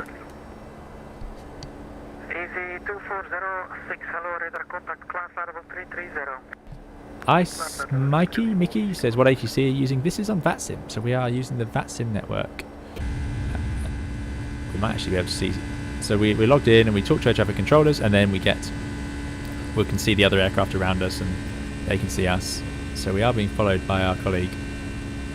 I think Matteo, you said you're in an Airbus today, didn't you, Matteo? So we're probably a bit faster than an Airbus, because the Airbus won't cruise at decimal 81, that's for sure. We'd be cruising 7.9 typically. So we'll be, and it's amazing the difference that makes, you know, difference between 7.9 and 8.1 is quite a lot, Yes, Papa, has dinner, fish and chips has arrived, enjoy. Is it Friday night already? No, it's Wednesday. So, yes, Papa there is going to enjoy fish and chips, but yeah, traditional to have it on a Friday in the UK, if any of you aren't from the UK. So a lot of people will have their fish and chips on a Friday. Jeremy Chapman, you're very welcome. I'm glad you're enjoying the Airbus. Yeah, great, brilliant. KFC for Kazi. This does happen every stream. We get to a certain point in the flight and everyone starts talking about food, and then I sort of think, oh, I wish I'd sort of prepared some food to have while I sit here. Look at this, lovely. I do sort of wish the field of view was a bit bigger. I imagine I can adjust that. I feel quite zoomed in at the moment. If you need a field of view calculator for your sim, Richard V has put one onto the Discord. So the Discord invite is in the description for this video, and there's a references section where we have a few things, some checklists for the Airbus and things like that, generic sort of checklists that you might like to use in your simulator, and also a field of view calculator that Richard calculated. Matteo's cruising at decimal 76, but with the same ground speed, 406. I've got 403. I've got 65 knot headwind, Matteo. So I'm imagining that must be having a bit of an impact on me, and maybe you've got slightly different winds. The Z5 could do with a tray table for food. That is agreed. I agree with you there, Peter Green. I mean, how are we supposed to eat with it? This thing in the way, this flying stick. I wonder what they really do. They got a lot of space here, but if you're constantly twisting, maybe they, I imagine it comes on a tray maybe, and then recline the seat. Swiss 789, climb flight level 270. Maybe that's how it works. I don't know. But the Airbus, the tray is so useful. Swiss 789. Oh, Mr. Espresso, that's very, very generous of you again. Thank you very much. With a 27.99 and a 4.49. I hope that wasn't a mistake. That's incredibly generous of you. But thank you very much, Mr. Espresso, for your support. You supported us last stream and supporting us again today. It's very kind of you. Thanks for coming along and enjoying the flight again. I hope you're doing very well, wherever you are in the world, Mr. Espresso. That is very kind of you. Matteo has more accurate winds, 36 knot headwind with active sky. So I'm just using X-plane, so mine might update to a different wind speed, 61 knots. We can actually have a look at our chart and see what that was. Let's see, plugins, Avitab. So we have it somewhere. Thank you very much for the subscription to Hyro Combat. Thank you very much for subscribing. I hope you're enjoying the video and the streams and the other videos on the channel. Right, average wind in the cruise minus 25. Yeah, so we've got a 60 knot headwind. It's a bit strong, really. It will reduce when we turn southeast. So maybe that's a bit of a problem. I think Matteo's is more accurate for sure. But yes, Mr. Espresso, this would definitely be a nice time for an espresso on the flight deck if you're heading out for one of these late night flights. Always nice. Although, you know, not on short haul aircrafts, you don't get proper espresso really. I think some of the long haul aircraft can. Da Vinci, thank you very much for subscribing. I hope you're enjoying the videos and the stream today. Thank you for joining us. Ross Anderson, enjoying the streams. I was wondering if you specifically wanted to fly Airbus over Boeing, or did you not really mind? No, I would happily fly either, Ross, absolutely. Boeing's, I mean, the 757 is one of my favourite aircraft. That's why I had to use it, and I wanted to get a couple of streams in with it. It's also helping me get some idea of Boeing's ways so that I can hopefully do the Zebo mod. I've had a lot of requests to fly the Zebo mod 737 NG. But I would happily fly either. Yeah, absolutely. No problem. I think the 320 compared to the 737 is a nice flight deck to be in, but then I haven't flown the 737, and I think people who fly the 737, the thing they like about it is usually the feel of the aircraft, the hand flying. You got your yoke and your thrust levers moving and things like that. So you know, I'd happily fly either. The more flying, the more airplanes you fly, the better. I've gotten quite used to the Airbus now, so that's why I quite like talking about it and making videos about it, because the more I've flown it, I've flown other aircraft, and you get to a point where you don't know everything about the aircraft. You never do. You're always just trying to learn and keep on top of it. But you start to feel a little more like it won't surprise you, like you generally have a rough idea of what it would do even if things go wrong. But the Airbus is a very, very complicated aircraft. It has a lot of capability, very capable aircraft as it was once described to me, which I couldn't agree with more. So learning its intricacies is a difficult process, and it's not really possible. You have to just learn a way to handle it and understand, hopefully, the philosophy that Airbus have added to it. And that's something I do enjoy about the Airbus. I think it's got a really nice setup, and it's very ergonomic as well. Very ergonomic.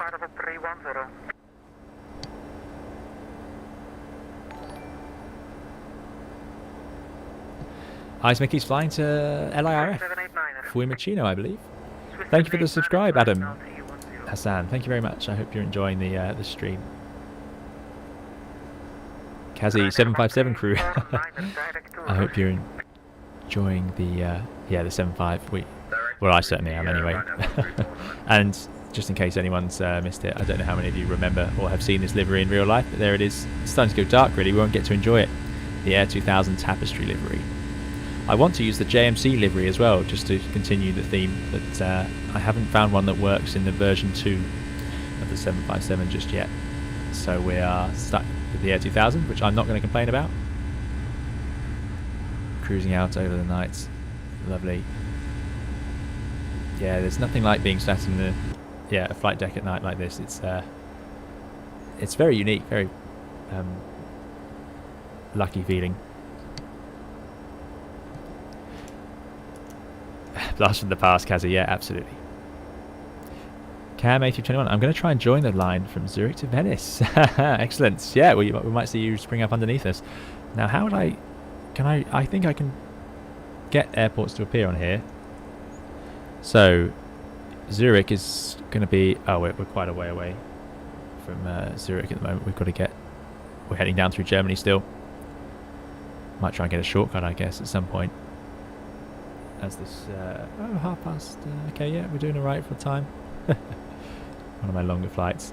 It's a 2-hour flight, Gianni, yeah, but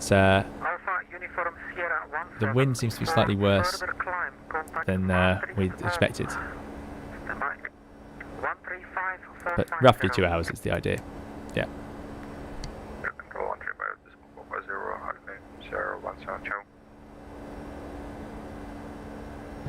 Hi, Smickey's flying to LIRF from EDDM, Munich, I believe. Excellent. Hope you enjoy it. Is that as a passenger, or are you flying in your simulator? Domingo Da Vinci says, do you think the side stick will ever be adopted by Boeing? Well, I don't know about that. It's it's a big... It's not as big a difference as people think it is, in my opinion. It's all my opinion, obviously. So, I've flown a yoke, I've flown a side stick, you just get used to it either way. So it's not very exciting, but Boeing have brought out the 787 without one, even though the 787 does auto trim and all sorts of things, very much like an Airbus anyway. So I Jet set 226, contact Maastricht 135450, good day. 135450, jet set 226, goodbye. 35430. UPS 174, being controlled airspace, frequency changes the first. 35430. Unicom, thank you, bye-bye, UPS 174. Now, we can't do 43 unless... Sorry, can you say again the frequency for jet set 226? 135450. Yeah. 135450, jet set 226, thank you. Yeah, my handwriting's terrible. 13545, there we go. I was going to say. ISR 532, proceed direct Delta Kilo Bravo. Direct Delta Kilo Bravo, ISR 532. Control, jet set 226, flight level 370, and we are routing to Lirsu. Jet set 326, Maastricht, identified, hello. Proceed direct Abuka. Direct Abuka, jet set 226. Lovely. And of course, these days, this is much more common because there's less traffic in the air at the moment. But there we go, Abuka nav. So yeah, so I can't see Boeing adopting it, but I don't know. DG27, nice food on site 2000 as well. I hope you got some nice food with you, DG. Manuel Nua, nope, it's not real. This is X-Plane 11. But the controllers are talking to us who are real. So we're very lucky. We've got a lot of air traffic controllers covering the airspace tonight. So yeah, so we're using VATSIM to do that.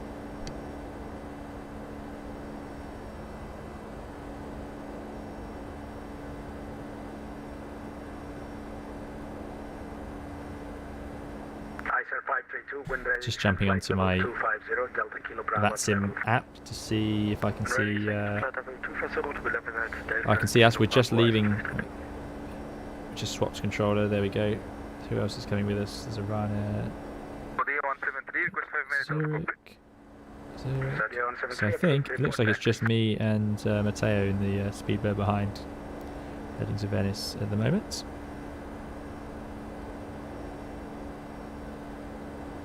We seem to have taken a route that actually takes us right through the most airspace. I mean, we're going to have airspace all the way through Austria as well. Well, actually, we won't reach Austria. So we'll probably just run out of controllers just as we start our descent after the Alps. So that's, yeah, that's good news. 123.925, go ahead, 191.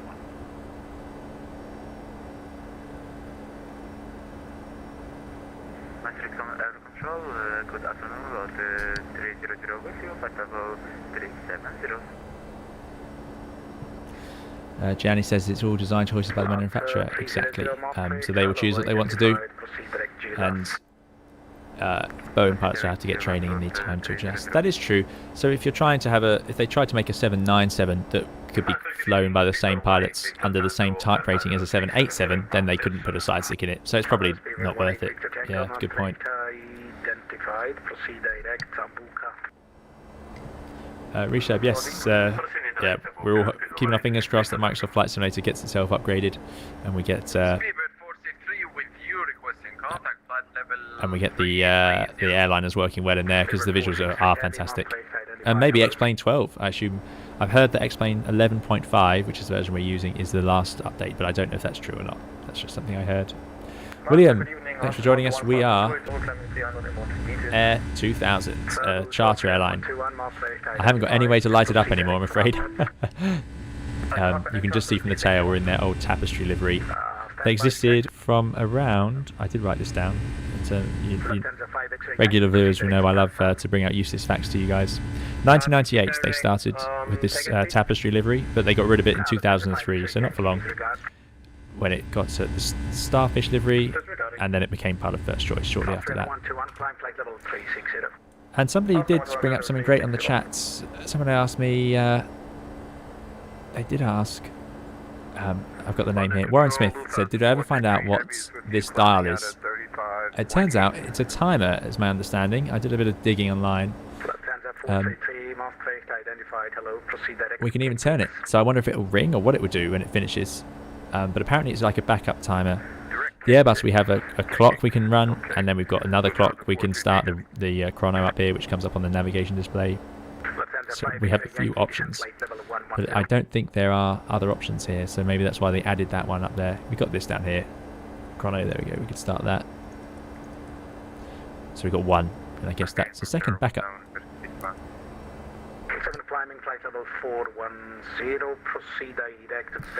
Mr. Espresso, does it happen the company asks the pilot to increase cruise speed during flight or change cosmetics? Not during flight. I mean, it depends obviously on the airline. I suppose they could send a message through ACARS or something and ask you to speed up or slow down.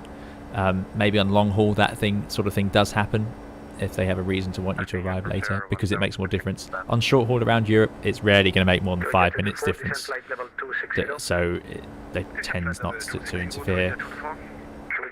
Contact Brussels 129 at decimal 575. Bye-bye.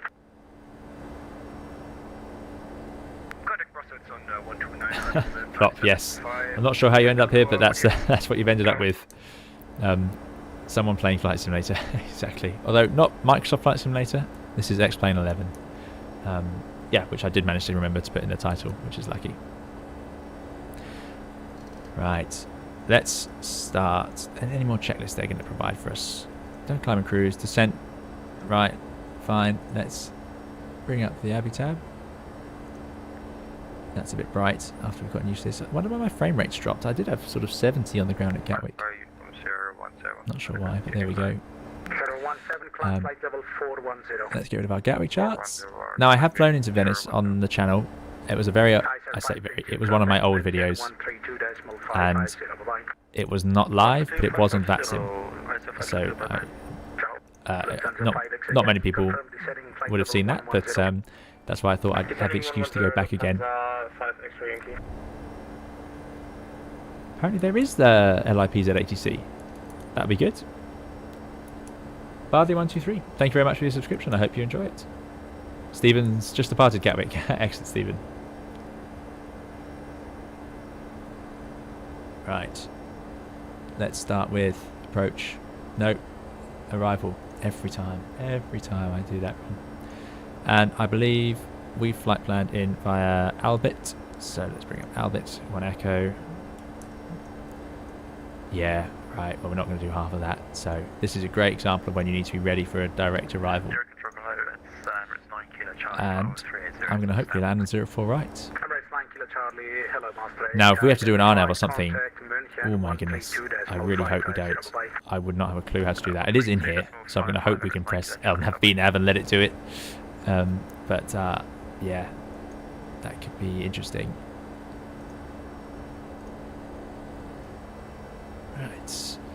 Airports. Good Let's evening, have... Tomjet 12 Whiskey, No, 5360 no, inbound airports. Volvo. Tomjet 12 Right. Whiskey, Maastricht, identify. Okay. Hello, proceed direct Gulf So zone. our route's going to bring us in. We're going to come over some very high ground. If we go to our map, Confirm direct we will again, see that sorry, soon. for Tomjet 12 Whiskey. Tomjet 1 This is great. I wish we had this in real life. So we are heading over.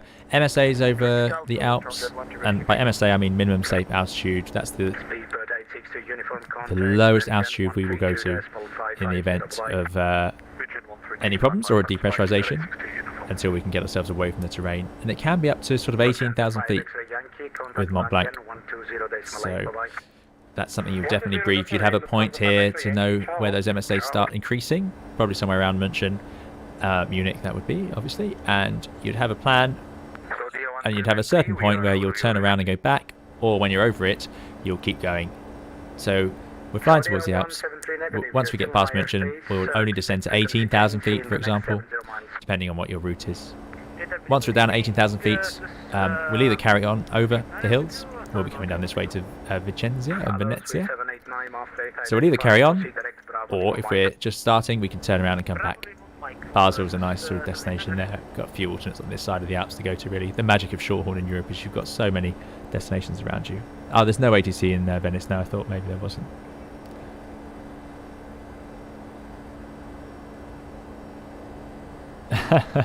Domingo Da Vinci says that they had a big bang on a flight while they were sitting there in a windy flight early this year. Unsecured draw. Yeah, some of the draws, they're heavy things in the galley. They can make some loud bangs as they get moved around, definitely. No problem at all, Dougal. I hope you're doing well. I hope your dinner was good as well. Thank you for coming back.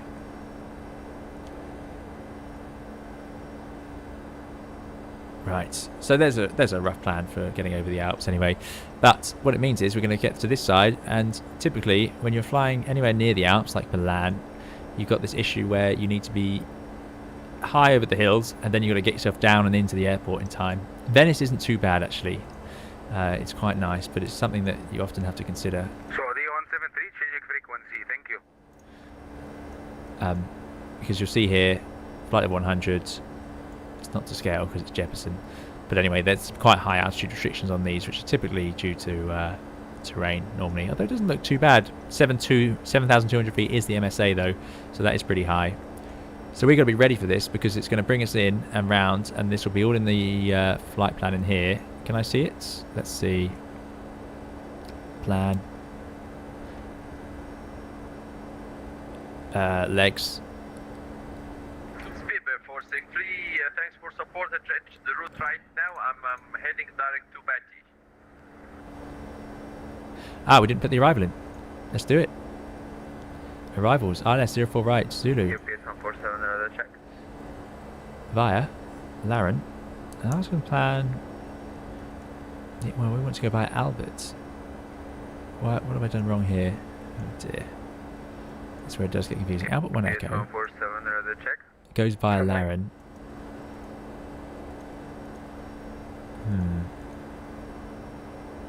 Transition D100L. Okay. What have I done wrong here? Is this my database being out of date? That would be a bit frustrating. Let's see.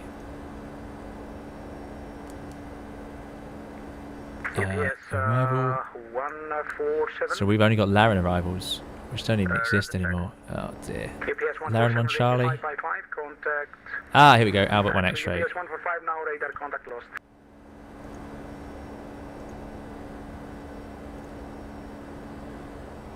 Oh, I hope that's roughly what we're going to do. UPS 147, sorry, the check, please again.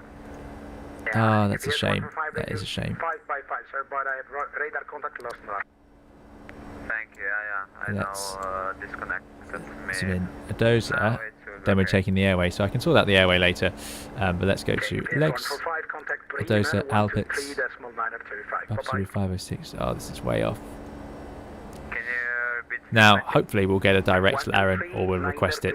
And there's no air traffic there anyway, actually, so I don't know why I'm worrying about it.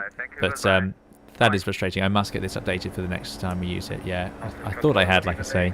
Oh well. So yeah, so this is probably a realistic routing. You have to be careful because if you end up with this in your FMGC or FMS in this case, or CDU. I don't know what they would refer to it as. You have to be very careful because you're not going to fly half of this. So they're going to send you direct to Laren and then straight in on the RS, and you've got to be ready for that. Otherwise, you'll be really high, and even Kissav or something like that. Although the old waypoint is called Lattice, I think. Yeah. Hello, proceed direct Bravo Lima Mike Basel. And looks like it has a go around in it. Okay, excellent stuff. Direct to... Yeah, there is, Peter, it is a good job there is no ATC there, absolutely. X-Planet 11, aloha to you, hope you're doing well.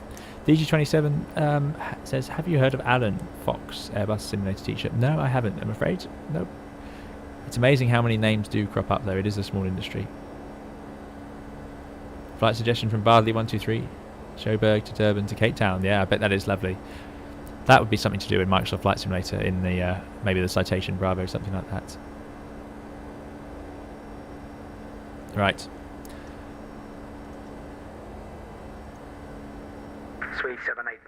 What is the landing altitude? Let's get that sorted now. Where do they write the elevation? 51 feet. So 50 feet. There we go. Wow, look at that. We've actually got one of those right. ECAS messages read cool. Arrival. Yeah, we're done. Tune the ILS. Yeah, let's get the ILS tuned in. 109.95039. Why not? Would they not do that now? 039. I can't see why we shouldn't. 039. There we go. That's the magic of the... what does test do? Does that bring it up on the screen, maybe? Our top descent is around 20 nautical miles and probably Mike in 20 nautical miles. So we're going to start descending right now to flight 150. Yep. Landing flaps in FMS. So you simply move your top of descent. That's so hard. Oh dear. People getting a bit fussy on air traffic control. Air traffic control can tell you to descend early, and sometimes, 20 miles, yeah, you just descend. Sometimes it's even earlier. But I have heard them get it wrong. I've heard them try and descend aircraft that were trying to go across the Atlantic or something, so it does occasionally happen. So it can be worth checking if you're not expecting to descend. Oh, there we go. Proceed direct Cobus, report final flight level. Albert 1 Yankee. Direct Cobus, and my flight level is 310, Austrian 306. Is that better? Didn't seem to make much difference. Shuttle 5 Golf Whiskey, thanks. What have I done? Master Grade, hello, very good evening, United 5... I should not have fiddled with that. Clearly, that was my mistake. IS 0480. Yeah, okay. I see. Right, we'll stick with that. There we go, we have a plan. Swap ES, what's your favourite GA plane? Good question. I like the Piper Aerostar. I really like the Piper Aerostar. Thanks for the subscription to the Flight Simulator 106. Thank you for coming along. I hope you enjoyed it. Good afternoon, A person. I hope you are having a good day. Swap ES, yeah, Piper Aerostar. If any of you have seen the film American Made with Tom Cruise, that uses a Piper Aerostar. It's a really powerful piston engine. It wasn't really designed by Piper, apparently it was designed before and they bought the rights or something like that, but that's a really cool GA plane.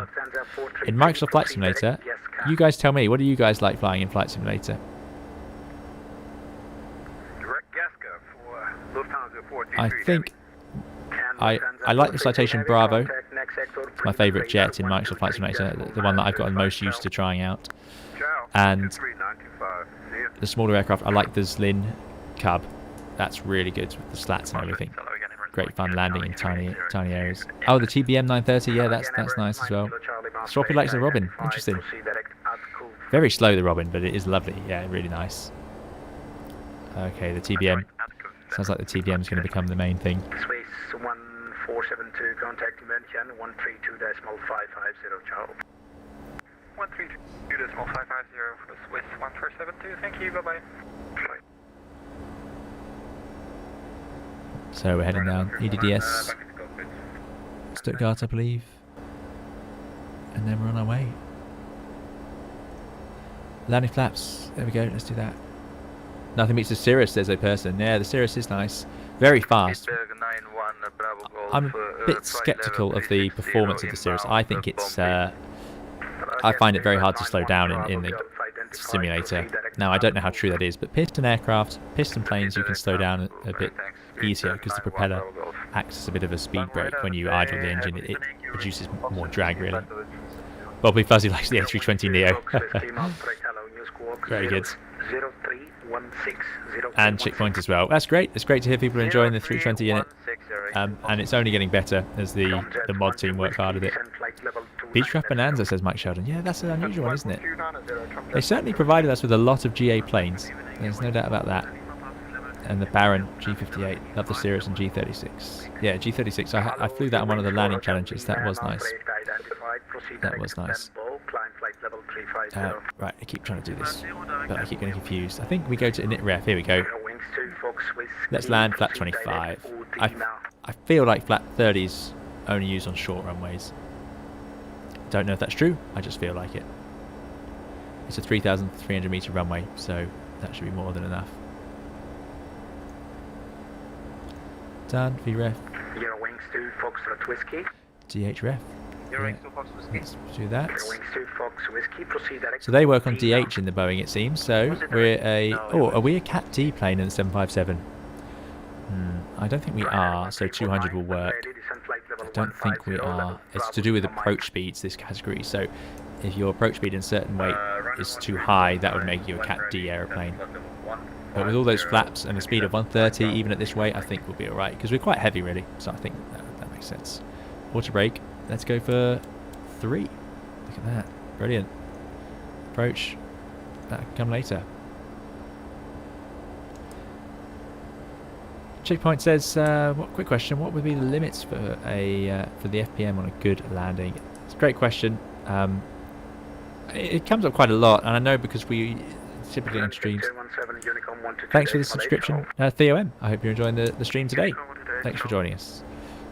And checkpoint, yeah, we don't measure in feet per minute in the real aircraft, so it's not a number we use. The engineers can see that, so if you think you've had a heavy landing, they can actually print it out and they'll see the G-force and the feet per minute and every piece of data you can imagine. The airplane records it all. But it's not something we can actually measure. There's no reliable way to do it. The only thing, feet per minute obviously, and the flight deck is displayed using a vertical speed indicator. And this would be called an IVSI. So you've got vertical speed indicators. The original things are quite slow at reacting because they rely on a change in air pressure before they can start to work it out. So they have a delay. So you get an IVSI, which is, I think, is that instantaneous, something like that, which artificially adds in a little weight, which makes it go up and down immediately. So it has a bit of a, it's like a bit of a trick to make it work. Let's update the heading bug. But anyway, even so, that's not an instrument. We use it on approach, definitely, but when you're into the touchdown, it's not something you're looking at, so you wouldn't know. Martin Scott, are you planning to try the A300 at some point? Cheers. Yes, I would love to try the A300. That is something I need to look at doing. I don't have it at the moment, though. I'm hoping it will go on sale in the X-Plane store at some point, but for now I don't have it. Mike Sheldon enjoys the Steam Gauge 172. Yeah, the Steam Gauge 172 is nice. I like the 152 Aerobat as well. So there you go. We've listed about 5 or 6. Hello again, Ryanair 1 Fox Master identified. Proceed direct Lasses. Proceed direct Lasses. Ryanair 1 Fox.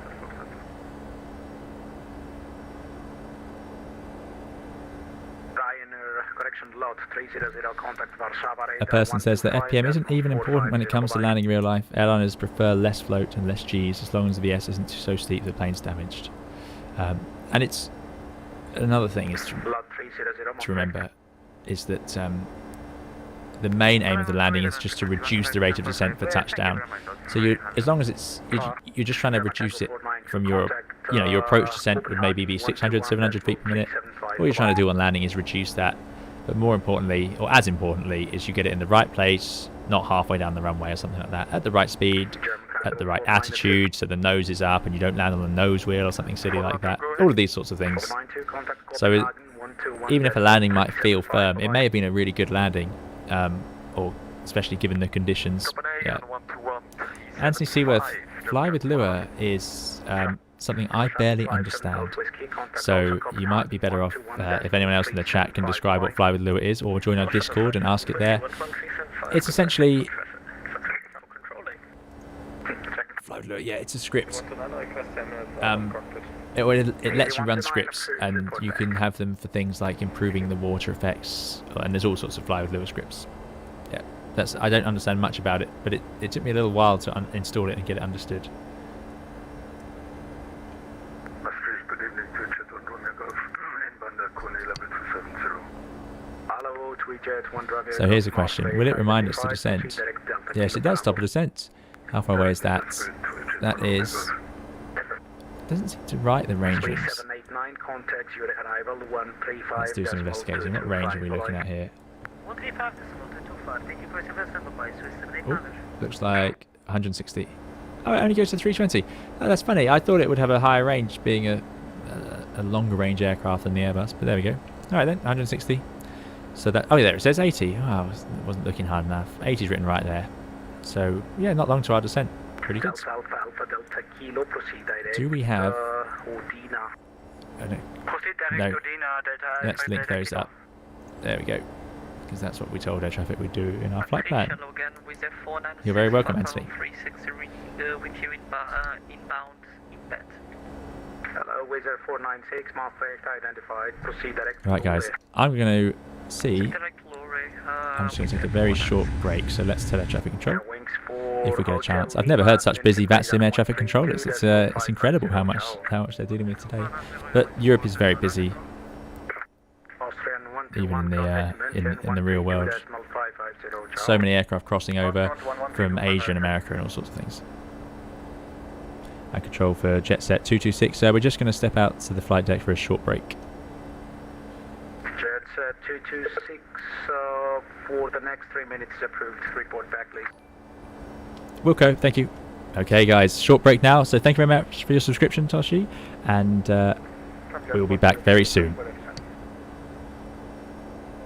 Contact 1 whiskey, contact London 127.1. Bye-bye.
Okay, hello, we are back Thank you for your patience, guys. Quick break, and I better tell our traffic control we're back.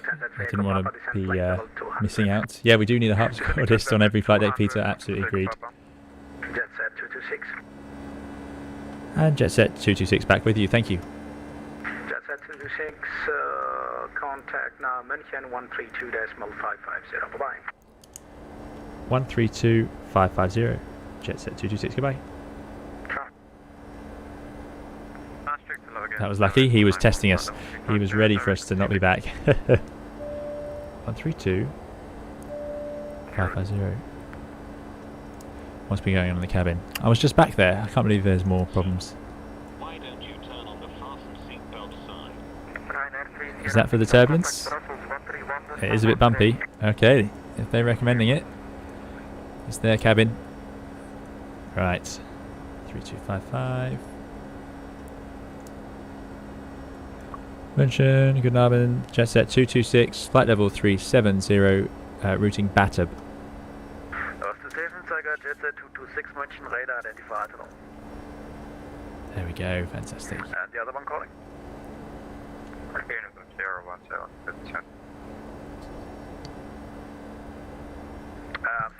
Sorry, Turtle Kayak was enjoying the music. I apologise, I had to cut that one short. But there is the outro music to come. And I get a lot of questions in my streams about the outro music. Thank you very much for the subscription to Mario Waldhuber. Thank you very much. I hope you're enjoying the videos, and thank you for joining us. Yes, I get a lot of questions about the outro music, which I play, and I'll play it at the end of this stream as well. It's by Fly24, and the link specifically for that song now is in the description. So if any of you do enjoy the outro song that I play on this on these streams, there is a link there available if you would like to go and show some support for the music, because it was written by Fly24 themselves, so it's an original piece of music and we use it with their permission. But yeah, I think it's quite nice. Robin Klein, that's very generous of you. I think that's about as much as I can manage. Darian says, so what is your favourite snack when up in the flight deck? Good question. It depends really. It depends on, you can be on the flight deck. Some days you're there and it's 6 o'clock in the morning, 5 o'clock in the morning, 4 o'clock in the morning even. And other days you're there and it's sort of 11 o'clock at night. So it's just going to depend on the time of day. You have to be careful when you're working on early shifts. This is probably more information than you were asking for, but it's a big topic, as you can imagine, in your life. So you have to be careful if you're working an early morning shift. What you don't want to do is keep eating, because your body will actually tell you you're hungry.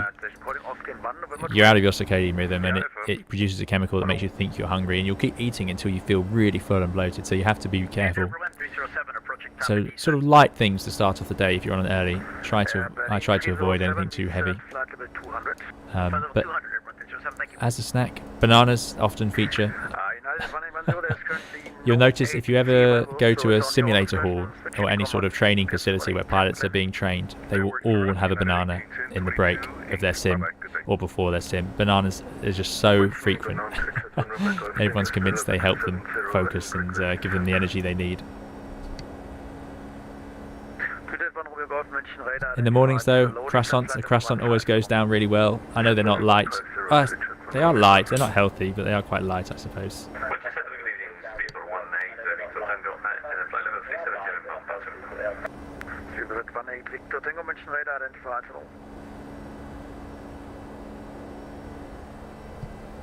William seems confused about why the topic has changed from flying aeroplanes to exactly what we might eat.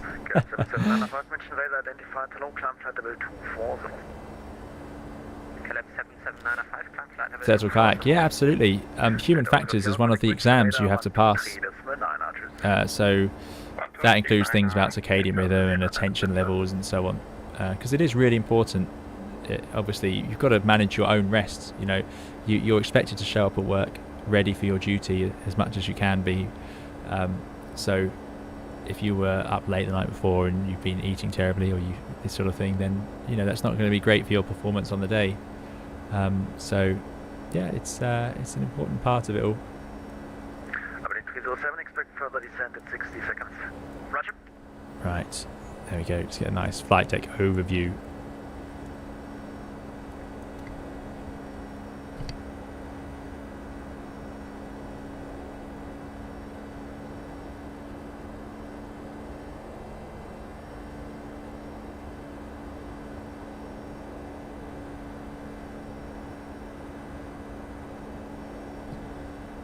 Yes, William, yeah, I can imagine if you've disappeared for a little bit, it would all be confusing. Oh, that's us. Jet set 226, we're going to Adosa. Okay, looks different than in flight plan anyway. So descent flight level 290. Sorry about that, descend flight level 290 and we will continue to Adosa, jet set 226. Well, 290, so that is early. I mean, we're about 80, 60 miles away. Does happen sometimes. Crucially, it's probably a good idea. So there you go, vertical speed, let's do 1,000 feet per minute for now, VS. Because I don't want to dive down too quickly, because I'm going to burn more fuel when we're down there. But if you're bumping around in turbulence like we are now, then you don't really want to stay at that level, you want to get down. But you do have to watch out for extra fuel burn and things like that. But yeah, if you've got turbulence for the whole flight, you'll definitely be thinking about changing level.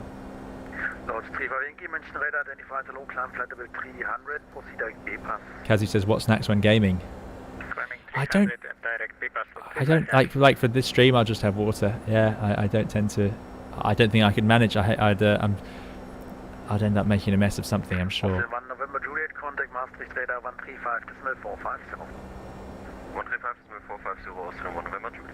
Inspector Gadget, thank you very much for supporting Fly24's video. Yeah, it's a good one. Louis Nagno, glad you're enjoying it. Gianni, what time zone is the ETA? Good question.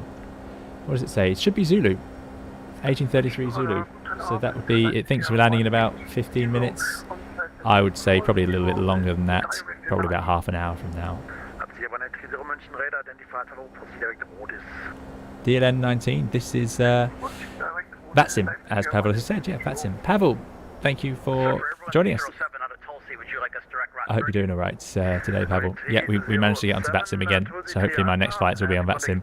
We seem to be getting away with it today. 11975 and Tulsi 3 Alpha, thanks. Everyone 307, good evening. 307, it's 119275. 119275, thank you. Speaking of turbulence, aircraft will often have a maximum turbulence speed. I don't know what it is in the 757, but you wouldn't sit this close to the red bar. So let's adjust that, and it's going into speed mode. Let's do decimal 78.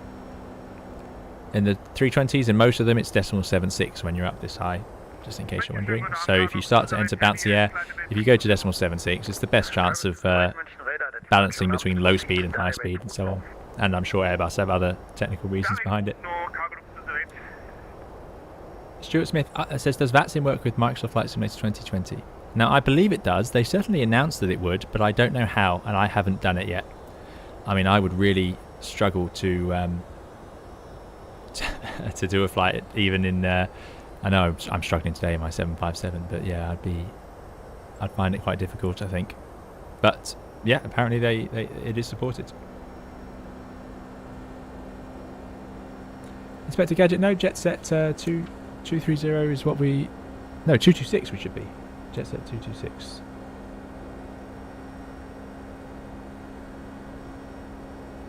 Yeah, Swappy S, thanks. Yeah, VATSIM does work, Swappy says. So, in fact, I think someone did say they've seen some group flights in it, so it does happen. DLN 19, I'm glad, yeah, again, I'm really glad that you've enjoyed the videos. Thank you very much.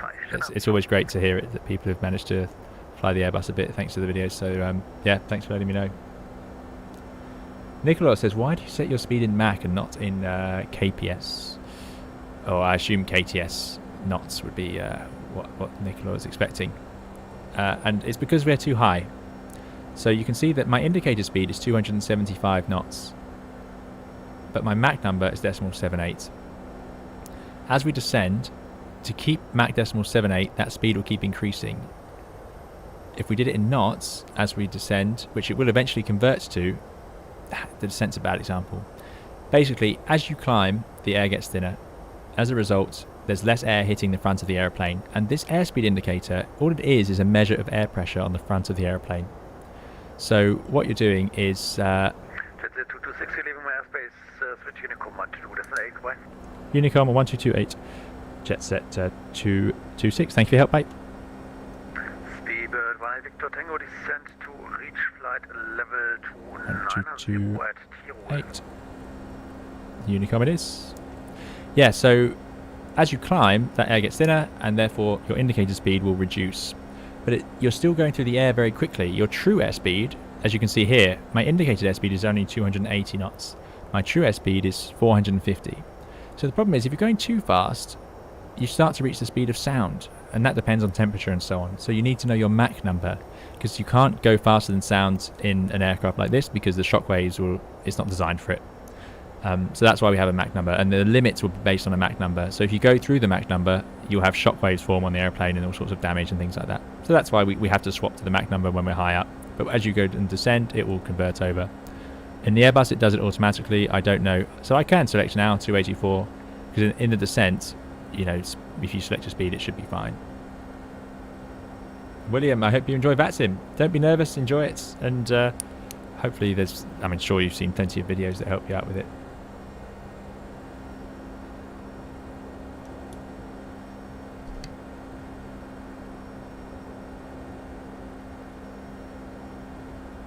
Now, Matteo did ask, I think on the Discord, if I would do a proper brief. So I feel really bad, Matteo, that I didn't get around to doing that.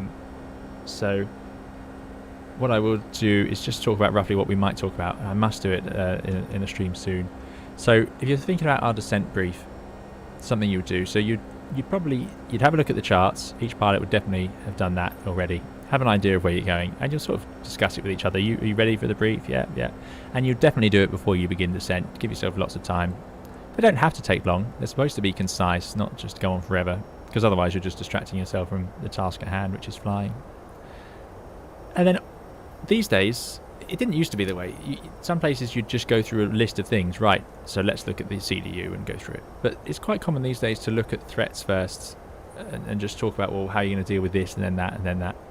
So today, what's the issue? Well, the issue is the terrain. So we came up with a plan earlier on, actually, with our minimum safe altitudes and how we're going to get our descents into Venice. You might think about when you expect the radio altimeter to come to life. So today, that's going to be probably not until we are actually on the approach, really. Yeah, over the water. So at 2,500 feet QNH, it should come alive at 2,500 feet radio altimeter. So if we get it earlier than that, we're obviously getting too close to the terrain.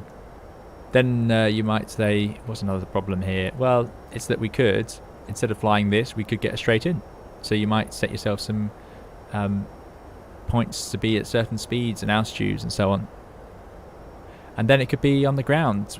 You know, maybe you say, well, I'm not very familiar with this airport, so let's have a plan for the grounds. So you're just trying to sort out the big topics. And then the other stuff will sort of fall into place. You'll probably end up talking about your minima. What you've already discussed, what the MSAs are, maybe the fuel situation.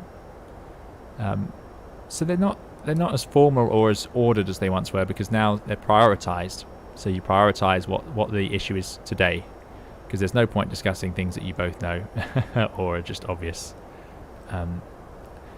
So today I might talk about the terrain, certainly coming over the Alps, the fact that we're going to then get cut in and have a shorter routing than we're ready for. So setting some gates to allow us to do that and be ready to go straight in if we need to. And then probably the taxi in, because it's a bit confusing. So let's do that now. We're going to land, roll out, probably Golf. I want to come off at Golf. I don't want to go all the way to the end. Maybe Foxtrot. I don't know what the 757's braking is like at auto brake 3. It's Golf or Foxtrot, high speed to the left, and then back on Tango 9, off at Kilo or off at Lima. Go and park on the terminal, so Kilo Mike, and then let's bring up a parking charts. Parking stands coordinates. Yeah, Kilo Mike 325.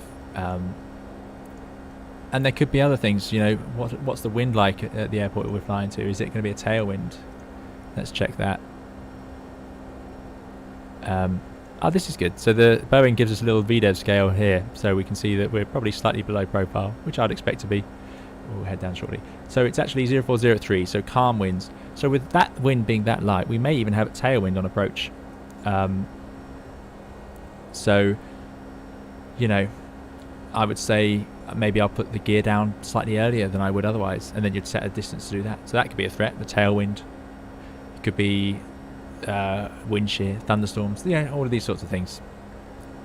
So I have a terrain map on at the moment. Should I set it to weather? There it is, -3. And then that's just showing us the ground. Yep. So let's tilt that up a little bit, which is down here. And once you've done that, then you can start just ticking off the other things. Now that isn't... you know, airlines will have their own ways they want briefings done. So some airlines may like you to follow a script and start off in order. So some airlines might say, okay, I want you to read through all of this, check all these waypoints while the other person checks the chart. Then you go and check the frequency, and you know, this sort of thing. So it does depend. That's not a rule that I've given you there. That's just one way. But we'll do a departure one, I think, next time. Yeah, all of Italy is offline. Nice, Mickey. Yeah, it's a bit of a shame. Raz3 Raid, hello. Thanks for joining us again. Good to see you again here. Nicola, thanks for the answer. No, you're very welcome. DLN19, no, I don't use Pack X. Now, is that the add-on for passengers? Does it work in X-Plane? I don't entirely. I'm not very familiar with it. So what I will need to do... what range am I on here? Wow, there's a lot of stuff on that screen. Let's go to the airports. So there's Matteo behind us. I think that's 80 still. Yeah, 80 miles is there. So from 80 miles plus the arrival, we've probably got 90, maybe 100 miles left to run. So pretty close to descent. I might actually just let the 757 fly its VDEV descent. We'll see where it puts us. I think it won't be too far off. Swap, yes, it's an add-on for simulating passengers. It works with X-Plane and FS 2020. Ah, interesting. Yep. So no, I don't use them. I haven't used it. I haven't seen it. Is it good? Do any of you guys use Pack X? It seems that there's some sort of passenger simulation in this add-on, because it does seem to, yeah, talk to us. Right. I guess we can just go VNAV. FMC message. Check out target. Ah, yes. Well, what's going to be safe? Let's start off. Oh, it's going to start a descent. Okay, fine. Let's start off at 140. I like this. It's much smoother than the Airbus. The Airbus just gives you an arrow. So that's one thing I think the Boeing's ND navigation display definitely does better. This green arc just moving up and down is really nice. We just get a vertical speed arrow. Right. So, not... we've done that. Next one's on the approach. Let's go to Avitab.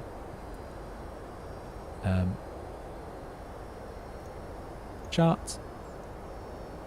I wonder if it has our MSAs. Minimum en route altitude. So we're the leg before Adoza. I know this isn't very accurate.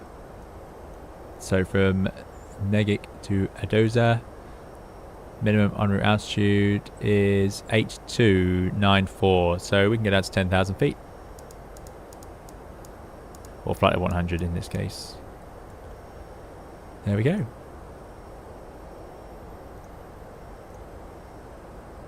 And then shortly after that, we'll be able to use the arrival chart. 04 right in real world Venice, says Pavel. Excellent, thank you. 04 right is what we shall use then. I think they typically use that outer runway as the main runway. And he came off at Foxtrots. Idle reverse and auto brake 2. Interesting. And that was in the 7.5, Andy, I'm assuming. So should be fine for us then. We'll stick with our plan, flat 25 and auto brake 3. We are quite heavy. And he says, keep an eye on the speed below flight at 100. It's not brilliant at hitting speed constraints and being able to descent. Okay, yeah, we better do that. I see a lot of talk about the 250 knots speed limit below flight at 100. And it's funny, it's something we do stick to, and we are expected to stick to. It's also something that we don't, you know, if you're 10 knots fast, 20 knots fast, air traffic isn't going to notice or care, to be honest with you, as long as you're reducing the speed. If you're 30 or 40 knots fast, then they might say something. And often in quieter airports like Venice, they'll say you can keep high speed. It's very common that they say that, and that way you can, with the higher speed, you'll have more drag, so you can handle the shortcuts a bit better. Right, I think, speaking of which, let's give ourselves a shortcut. I think we can go direct to Laren before we do that. And if you had that in real life, you know, as I said, you'd have definitely briefed shortcuts. Laren's there. In fact, Kislev is the start of the ILS, although we haven't got that waypoint. So let's do, and it's still all over in this bay, so the same MSAs. Let's go to Laren. Direct. Laren. Go. Now it should turn, which it is. And now we might find we're high. See, 4,000 feet high, just like that. Time to get some speed brakes out. Let's get roaring down.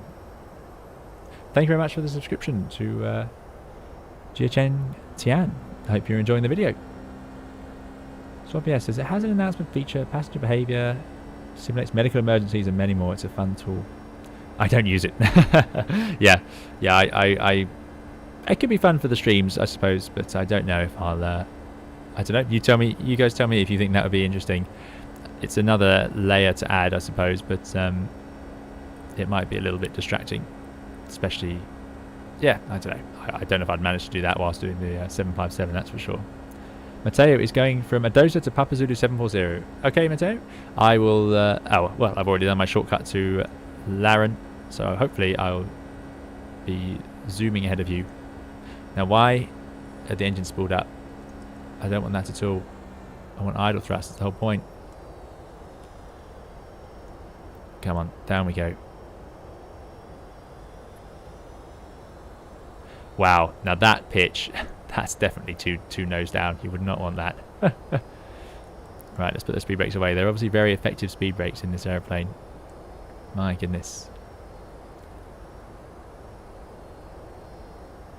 I like the reflection of the PFD up here. That's excellent. Mateo's coming to Laren as well. Excellent. 300 knot descent I'm doing, Mateo. So whatever you think suitable. Seems like that's a very typical Airbus sort of descent speed. Why did the engine spool up? We're in Elnhav. I don't know. Nicola says, how do you cope with boredom when you have long flights? Yeah, something I wanted to talk about today was dealing with what we do in the longer flights, because it was our last stream, and I thought this was a long flight, but actually it hasn't been long enough to even get around to it. But you'll be doing fuel checks every now and then.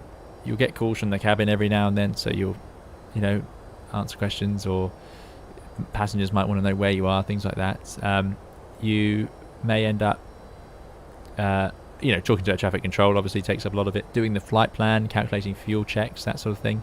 So when you intersperse those with having something to eat, then you do get time, especially on long flights, obviously, to sort of relax, look out the window a little bit, and enjoy the flight.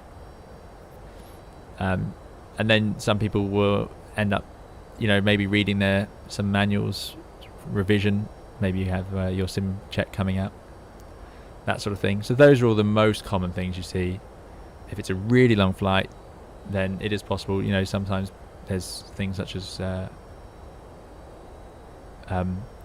controlled rest, or one pilot being able to take a short break. But there's all sorts of procedures that airlines will use, that sort of thing, for that. Andy says it's going to sit at 300 knots above 100 and only reduce to 270 below. So Andy uses VS below 150 to keep it in check. Okay, interesting. I'll expect similar to happen here then. Right, we're below the profile. Get rid of those. And I have a little sheet here with notes where I wrote down all my controls for the 757, because I had to try and convert it all onto the new computer, which took me a fair bit of time. So I've got the button to arm the speed brakes for landing. Cam A321 says, you think how lucky you are to be where you are, doing what you do, and boredom goes away, I'm sure. Yeah, so I don't do long haul, so the boredom, I wouldn't say bored. On a long flight, you know, when you're up to 4 hours, yeah, you can start to, you know, if you're tired or something, you start to think, would it be nice to get there? But, you know, you've always got a view outside. Robin Klein, are you too low? I don't think we're too low. We're over the hills now. There's no thunderstorms out here. In fact, we can pretty much see all around. So I'm going to go back to rain. But we are low. We're slightly below profile. I could do with a... And is there any way to see how many miles I have left? In the Airbus, you can just press the flight plan page and it will tell you. But I don't see it here. Cruise page, descent page. So this wants to go 240 knots below 100. Let's see if that happens. Oh, I see, because we're in speed mode. Speed out capture. Because it's going to level off at 100. There it goes. I don't know. I have no idea of our track miles. I do know I want to be at Laren, minimum 4,000 feet, maximum 200 knots. And then after Laren down to 3,000. MSA in this area I think was, well, it goes down to 2.4 eventually. Let's start off at 7.2. I wonder what that message was. 7.2. What happens if I do VNAV? Drag required. So now it knows we're high. Just for that. Even though that suggests we're slightly low. 40 miles. So we're about 30 miles away from Laren. Right. Yeah, let's do this manually because that's not working. Flitch, as I think some people call it. Right. Let's get ourselves down because we've got now 20 miles. Let's zoom in. Got 20 miles. I want to be down at 4,000 feet. So I've got to lose 4. So I need about 12. No, we're doing okay. We should be at 250 knots now, though. So yeah. Oh my goodness. That flashing is no good. Let's get rid of that strobe light. And probably some engine anti-ice would be used here.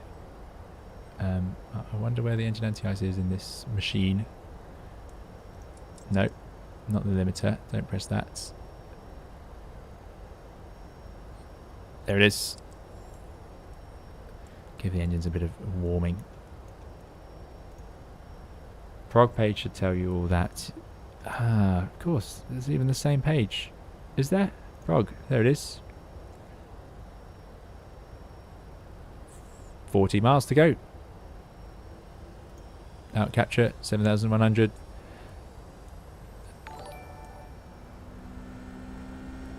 And then you hear the engines rev up. Let's get those speed brakes away. Right. We're now visual. So let's get down to our 4,000 feet. 4,000. Flight level change. 250 knots. And it should show us nicely where we're going to level off. And hopefully it'll be somewhere near Laren. Thank you very much for subscribing, Filippo Ramoino. Thank you very much. I hope you're enjoying the video. Prog page. Yeah, I can't believe I didn't see there was a prog page. So we don't need speed brakes now, I don't think. Just, although we're probably okay vertically, or we are okay, very much okay vertically, we do have to be aware of our speed as well. So to come around the corner, Laren did have a speed limit. Laren wanted us to be 210 knots, yeah. So now I'm going to convert that, so I can see I'm leveling off a bit early, so I can start to wind the speed back. Let's convert it over. Excellent. So here we are then, finally getting onto the approach. As I did set these views up, mostly useful for our quite useful for our replay at the end. But yeah, pretty gloomy night. I need to figure this one out. Can't keep flying around at night in all the streams. Still, the flight deck looks lovely. Keep winding the speed back. Got the green F, just like the Airbus, which is good. Dougal, I'm glad it's helping you relax, and that's a shame. Yeah, I hope your day tomorrow goes a bit smoother anyway. Because no, we don't need stressful days. Definitely not. And thanks for coming along and enjoying it after dinner as well. Right. So here we go. We can come all the way back. 210 was the restriction there. 210. And now, another problem. We got a tailwind. Wind is going to come from 200 at 7. So, worth configuring a bit early. But, again, 757, I don't know. When do they normally start configuring? Probably similar. I'm guessing there, though.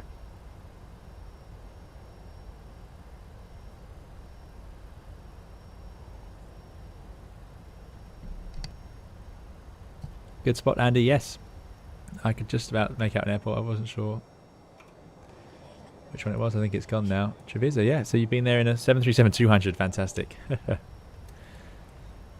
Right, so there we go. Now that 210 knots is going to have us level off just before Laren. Ideal. Just what we want to see. Let's do our approach checklist. We can get through this. Right, approach. No smoking. Seatbelt signs can be on. On and on. Wing landing lights. Oh, they should go on at 10,000 feet. Of course they should. Let's have them all on. Let's get the anti-collision lights on. And wind landing lights? Not sure. Altimeters need to go onto the QNH. Of course they do.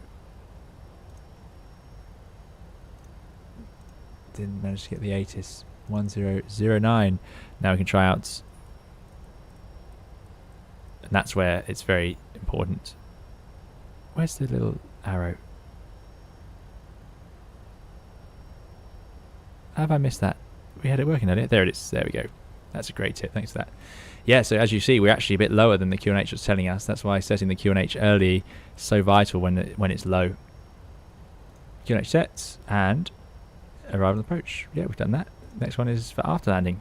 Okay, let's see if we can get through this then.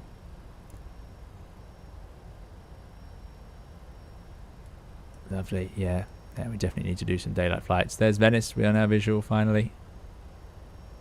Looking nice over there. The funny thing with runway lights is they're actually, you wouldn't see them like this because they typically only work when you're looking directly down the runway. It's amazing how hard it is to spot an airport at night. If you're lucky, you usually tend to see a dark patch and that gives away, and then you might see a beacon which will be flashing green and white at you. But yeah, it always surprises me how hard it is. You won't see the runways until you're sort of pointing towards them.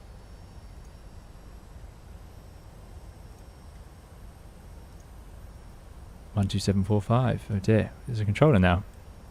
It's bad timing.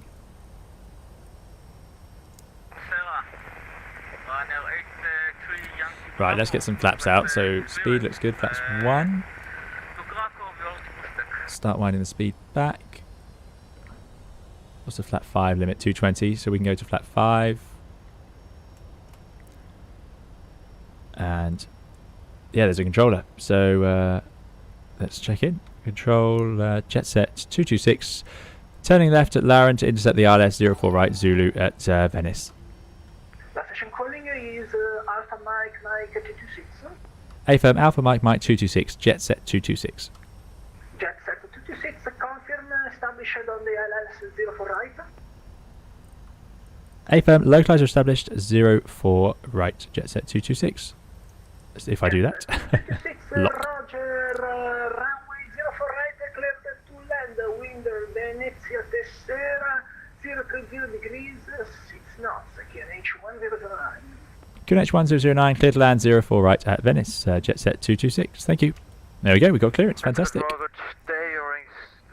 Right, let's slow down to 180 knots, and we have a tailwind, so we want to have a bit more drag out before we start down the approach. And let's arm the approach and the other autopilots. So 4,000 feet, we expect to intercept around 12 miles from the runway. Now, I did figure out how to get that to display the other day. Anyway, how did I do that? How did I do that? I managed to get it to appear here.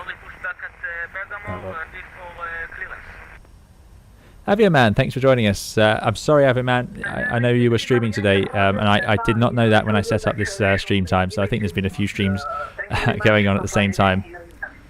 So we're expecting to intercept at 12 miles.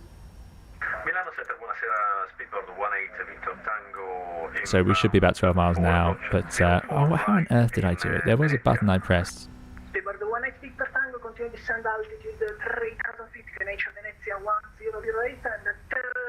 Oh well, we'll have to judge it from altitude. But 180 knots, we've now intercepted the glide slope, that's good, and we'll start our descent. But yeah, I hope you're doing well, Aviaman, another streamer who has a YouTube channel, so he was streaming all sorts of various aircrafts, much more variety than my channel. I've only done the Airbus and the 75. And also, along with Dougal, runs the Simwings support group, who provide flight simulators to the people who can't otherwise afford it. So that's a very good cause that they both work on. Right. Thank you for subscribing, production. Thank you very much for coming along. Smooth flying, good to see you. I hope you're doing well. Speedbird 18 Victor Tango, Milan radar, reduce speed now, 210 knots or less, turn left. Right. Now this could turn into a mess if I'm not careful. Let's slow down. 160. Next flap's at 190, so we can do that. There goes the flap. So we're 3,000 feet, we should be about 9 miles out. We are visual, 2 whites, 2 red. Let's turn some of these lights down. Oh, it's going to be quite hard to see out, but there we go. Have got the landing lights on today, which is good. Excellent. We are already cleared to land. Right, let's put that gear down. Don't forget it. Seems the stream is disconnected. Hope you guys can still see. Do let me know if it has disconnected or not. It said for a second it had. Right, let's not get distracted with that. And I will join the chat very shortly. Let's get ready for the landing. So let's get the last of the flaps out. I think those are armed. Yes, they are. Excellent. So come back to VREF 135. And VREF is 132. Okay, no problem. And let's get the last of the flap out. Oh no, we don't want that. We want the 25. We were there already. There we go. Oh my goodness me. Right. So we're at VREF with the gear down. Ground spoiler's armed. We've got the auto brake. Flaps are at landing flap. I think we are pretty much ready to go. Okay, there was a pause. Yeah, I'm glad it's come back. It seems should be alright. Yeah, man, that's very kind of you. Thank you for the $10 donation. You support this channel too much, but thank you very much. And yes, ready for the no retard call out. Yeah, I will try. In fact, that is a great point. Let me just revise which button I've assigned to turn off the auto thrust, because I have to do that myself today. What did I press it onto? Share. Okay. And then I've got options to toggle reverses. Okay, I'm trying my best here. Right. Flare and roll have armed, so it looks like we're set up and the airplane is ready to land. You can see the water. Venice City is over there. I think we've missed it now. We might see it again in the replay. I love the vapor effects in X-Plane. Look at that. Glorious. And thanks for the subscription. Sick Pilot and Anthony Show. Thank you very much. Right. Have I got all my buttons assigned properly? Time to take off the... well, we are stable at 1,000 feet, which means our QNH looks like it is correct. Anything else we need to do? I think we're pretty much there. Right. What's our thrust? 1.18 with an N1 of 55. So let's try and get that set up. So let's take out the auto thrust first. 1.18. I want to get that right, otherwise I have to retrim. So 55 is about there. Right. We are clear to land. Let's get the mouse out of the way. Autopilot's off. Let's give it a go. I'm going to not fiddle with it too much. Sim did a good job. Oh, he says now I'm immediately fiddling with it. Any sort of power change now and you have to retrim, so trying to keep that to a minimum. Of course in the Airbus none of that is an issue, but there we go. We are at minimums. Obviously we're visual. There's those lights lighting up the ground. Love that effect. Getting a bit high, keep it coming down. 50, 40, 30. Closing those thrust levers. Let's just hold the pitch. Hold it there, hold it there. There's touchdown. Reverse is out. And the rollouts. I think we've made it, which is good because I have no idea how to go around in a 757. No idea at all. Let's let those auto brakes do the thing. Oh, I can hear clapping. They do add a lot of details into this VMAX 757, don't they? I think we're going for here, which is going to be Golf. There we go. So I think I missed Foxtrots. Right, let's go to manual brakes. Jet set 226 runway vacated. Not yet, jet set 226, 20 seconds. Thank you. Okay, well he obviously wants us to report, so let's approach speed, please. not mess around. Otherwise, let's get the reverses stowed so we can actually get a film. 180 to final, sorry, please repeat. Reduce to minimum approach speed, track runway. We'll get ourselves across the line. Minimum approach speed now at 1. Yeah, loads of room. Loads of room. No problem there, Matteo. Okay, 180 Victor Tango. Runway is cleared, and it's just cleared to land. There we go. We're over the line now, so we are definitely vacated. And this is now hopefully in use as a taxiway. In a lot of airports where that would be another runway, you'd obviously have to be very careful to stop before you reach it. Jet set 226, runway vacated. Jet set 226, contact Venezia ground, frequency 1.7. Ciao. Sorry, could you say again the frequency, please? 121.7. Ciao. 121.7 for jet set 226. Grazie mille. Buonanotte. Right. 1217. I can't believe there's a ground controller. Fantastic news. Venezia ground, Buonasera. Jet set 226 vacating. In fact, I've made up. Jet set 226 Venezia ground, buonasera, taxi to stand 326 via Juliet and Mike. Juliet and Mike to stand 326, jet set 226, grazie mille. Wow. Now, I probably should have not just kept rolling because I've made up where I've gone now and I've joined the taxiway I felt like. But we're now on Kilo. You'd probably have taxied back down the runway. Anyway, we're going to take Juliet, Mike. Let's keep ourselves on the centre line. Juliet, Mike, 326. Okay, so we're on Kilo. I think Juliet would have been that runway. Anyway, Mike, 326 on the main terminal. Good news. There's our colleague joining us, Matteo, who made it all the way. Thank you very much for flying along with us today, Matteo. And we got some other aircraft out there. That's a bright beacon. It's like a UFO. X-plane does come to life at night in many ways for me. I think it looks just brilliant. Really nice sort of lighting and that. Yeah, general effects, very good. Oh, it sounds like the landing went okay. Thank you very much, everybody. So yeah, thank you for coming along and your support today. We're going to taxi ourselves into stand and then obviously do a replay as we look through it again. But it sounds like the landing went okay. Very Italian. Thanks, man. I always do try and get some Italian into any of my streams or anything like that. Smooth flying as well. Overusing chow this controller, says Matteo. Matteo would know. He's our resident Italian expert. Along with Avioman. Avioman's another. So I've got a lot of people to impress if I try and use Italian today. Right, so Juliet then Mike. So uniform is to the right, so we want Mike, so we're going to take the second one. Now, after landing checklist is probably going to involve some obvious things. APU generator on. Yeah, it is. APU start. So we do leave the generator on. Interesting. Electrical power, get it onto the ABU. Exterior lights, yeah, let's get the white lights off. Let's get the turn-offs would probably have been on. But we'll keep the nose gear light on. Yeah. There's Mike, I can see it over there, so it's the second one. And obviously, flaps are going to come up.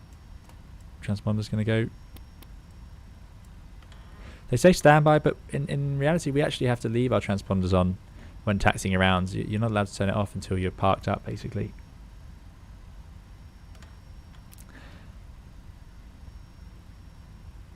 Bath McNabb, thank you very much for coming along to the live stream. I hope you're doing well. Bath has been commenting on the videos recently, so I hope you've been enjoying them.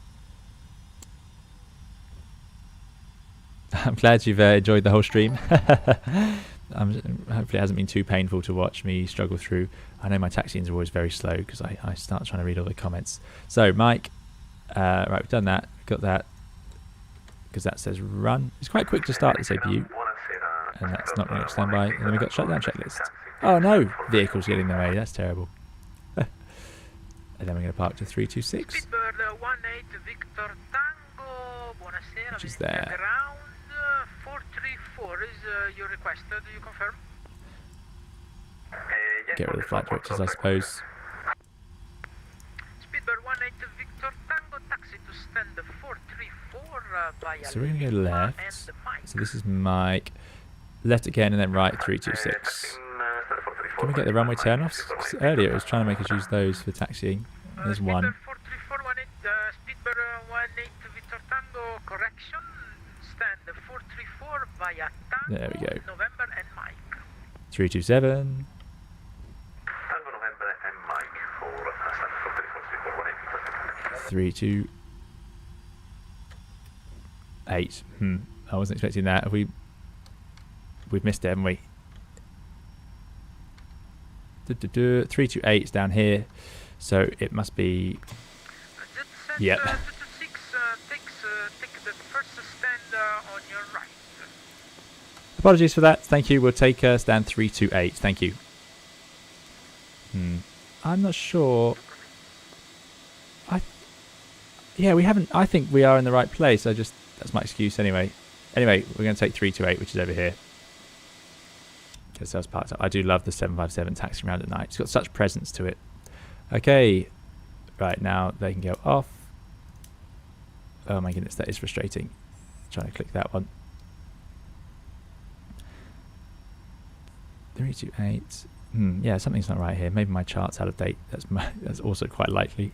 That can go off. Got ground power. Video man Chris, love your channel and streams. Thank you so much for doing that. That's very kind of you. Thank you for the $10 donation, Video man Chris. I really appreciate it. And it's yeah, thank you guys for the support, and thank you Chris for taking the time and being so generous. Yeah, it's yeah, greatly appreciated.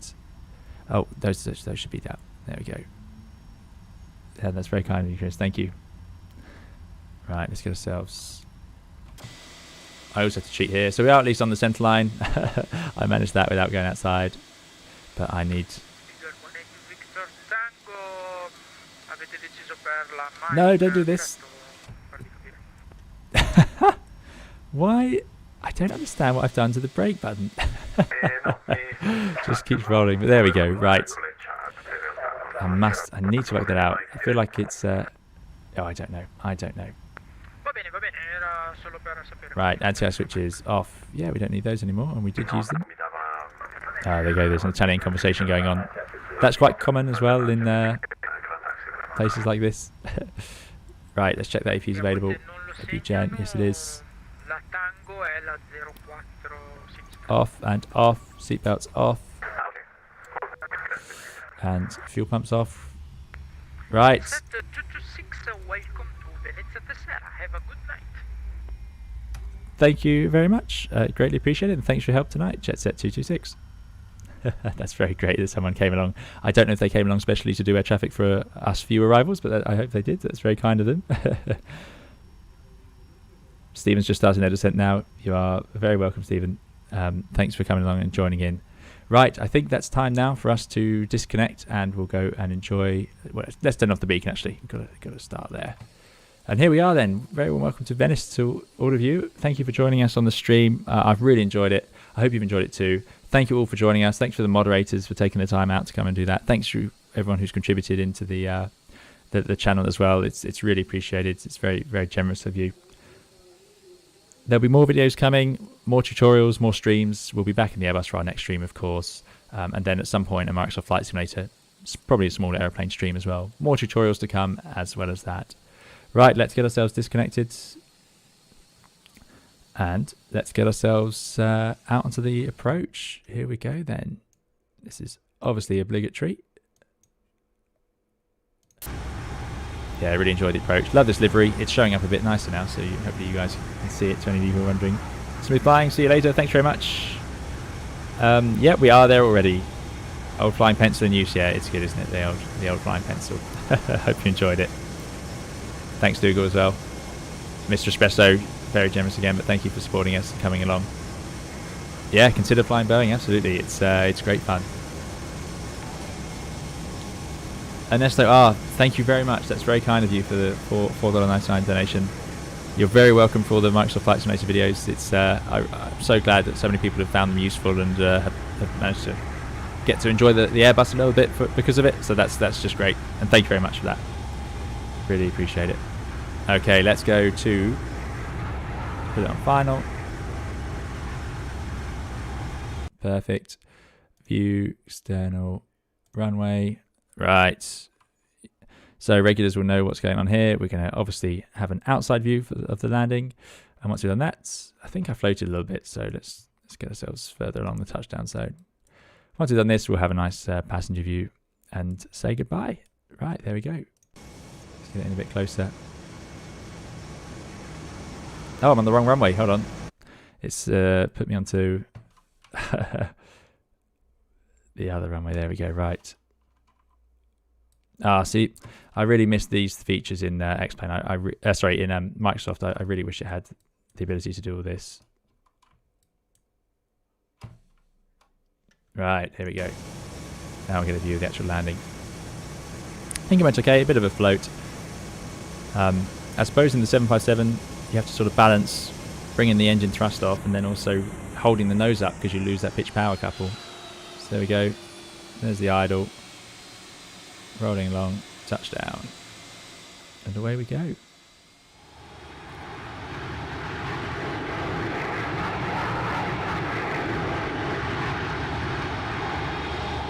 Fantastic, love it. Yeah, well, thank you all for letting me indulge myself with an old school livery and a 757. I do enjoy it. Like I said, back in the Airbus for the next one.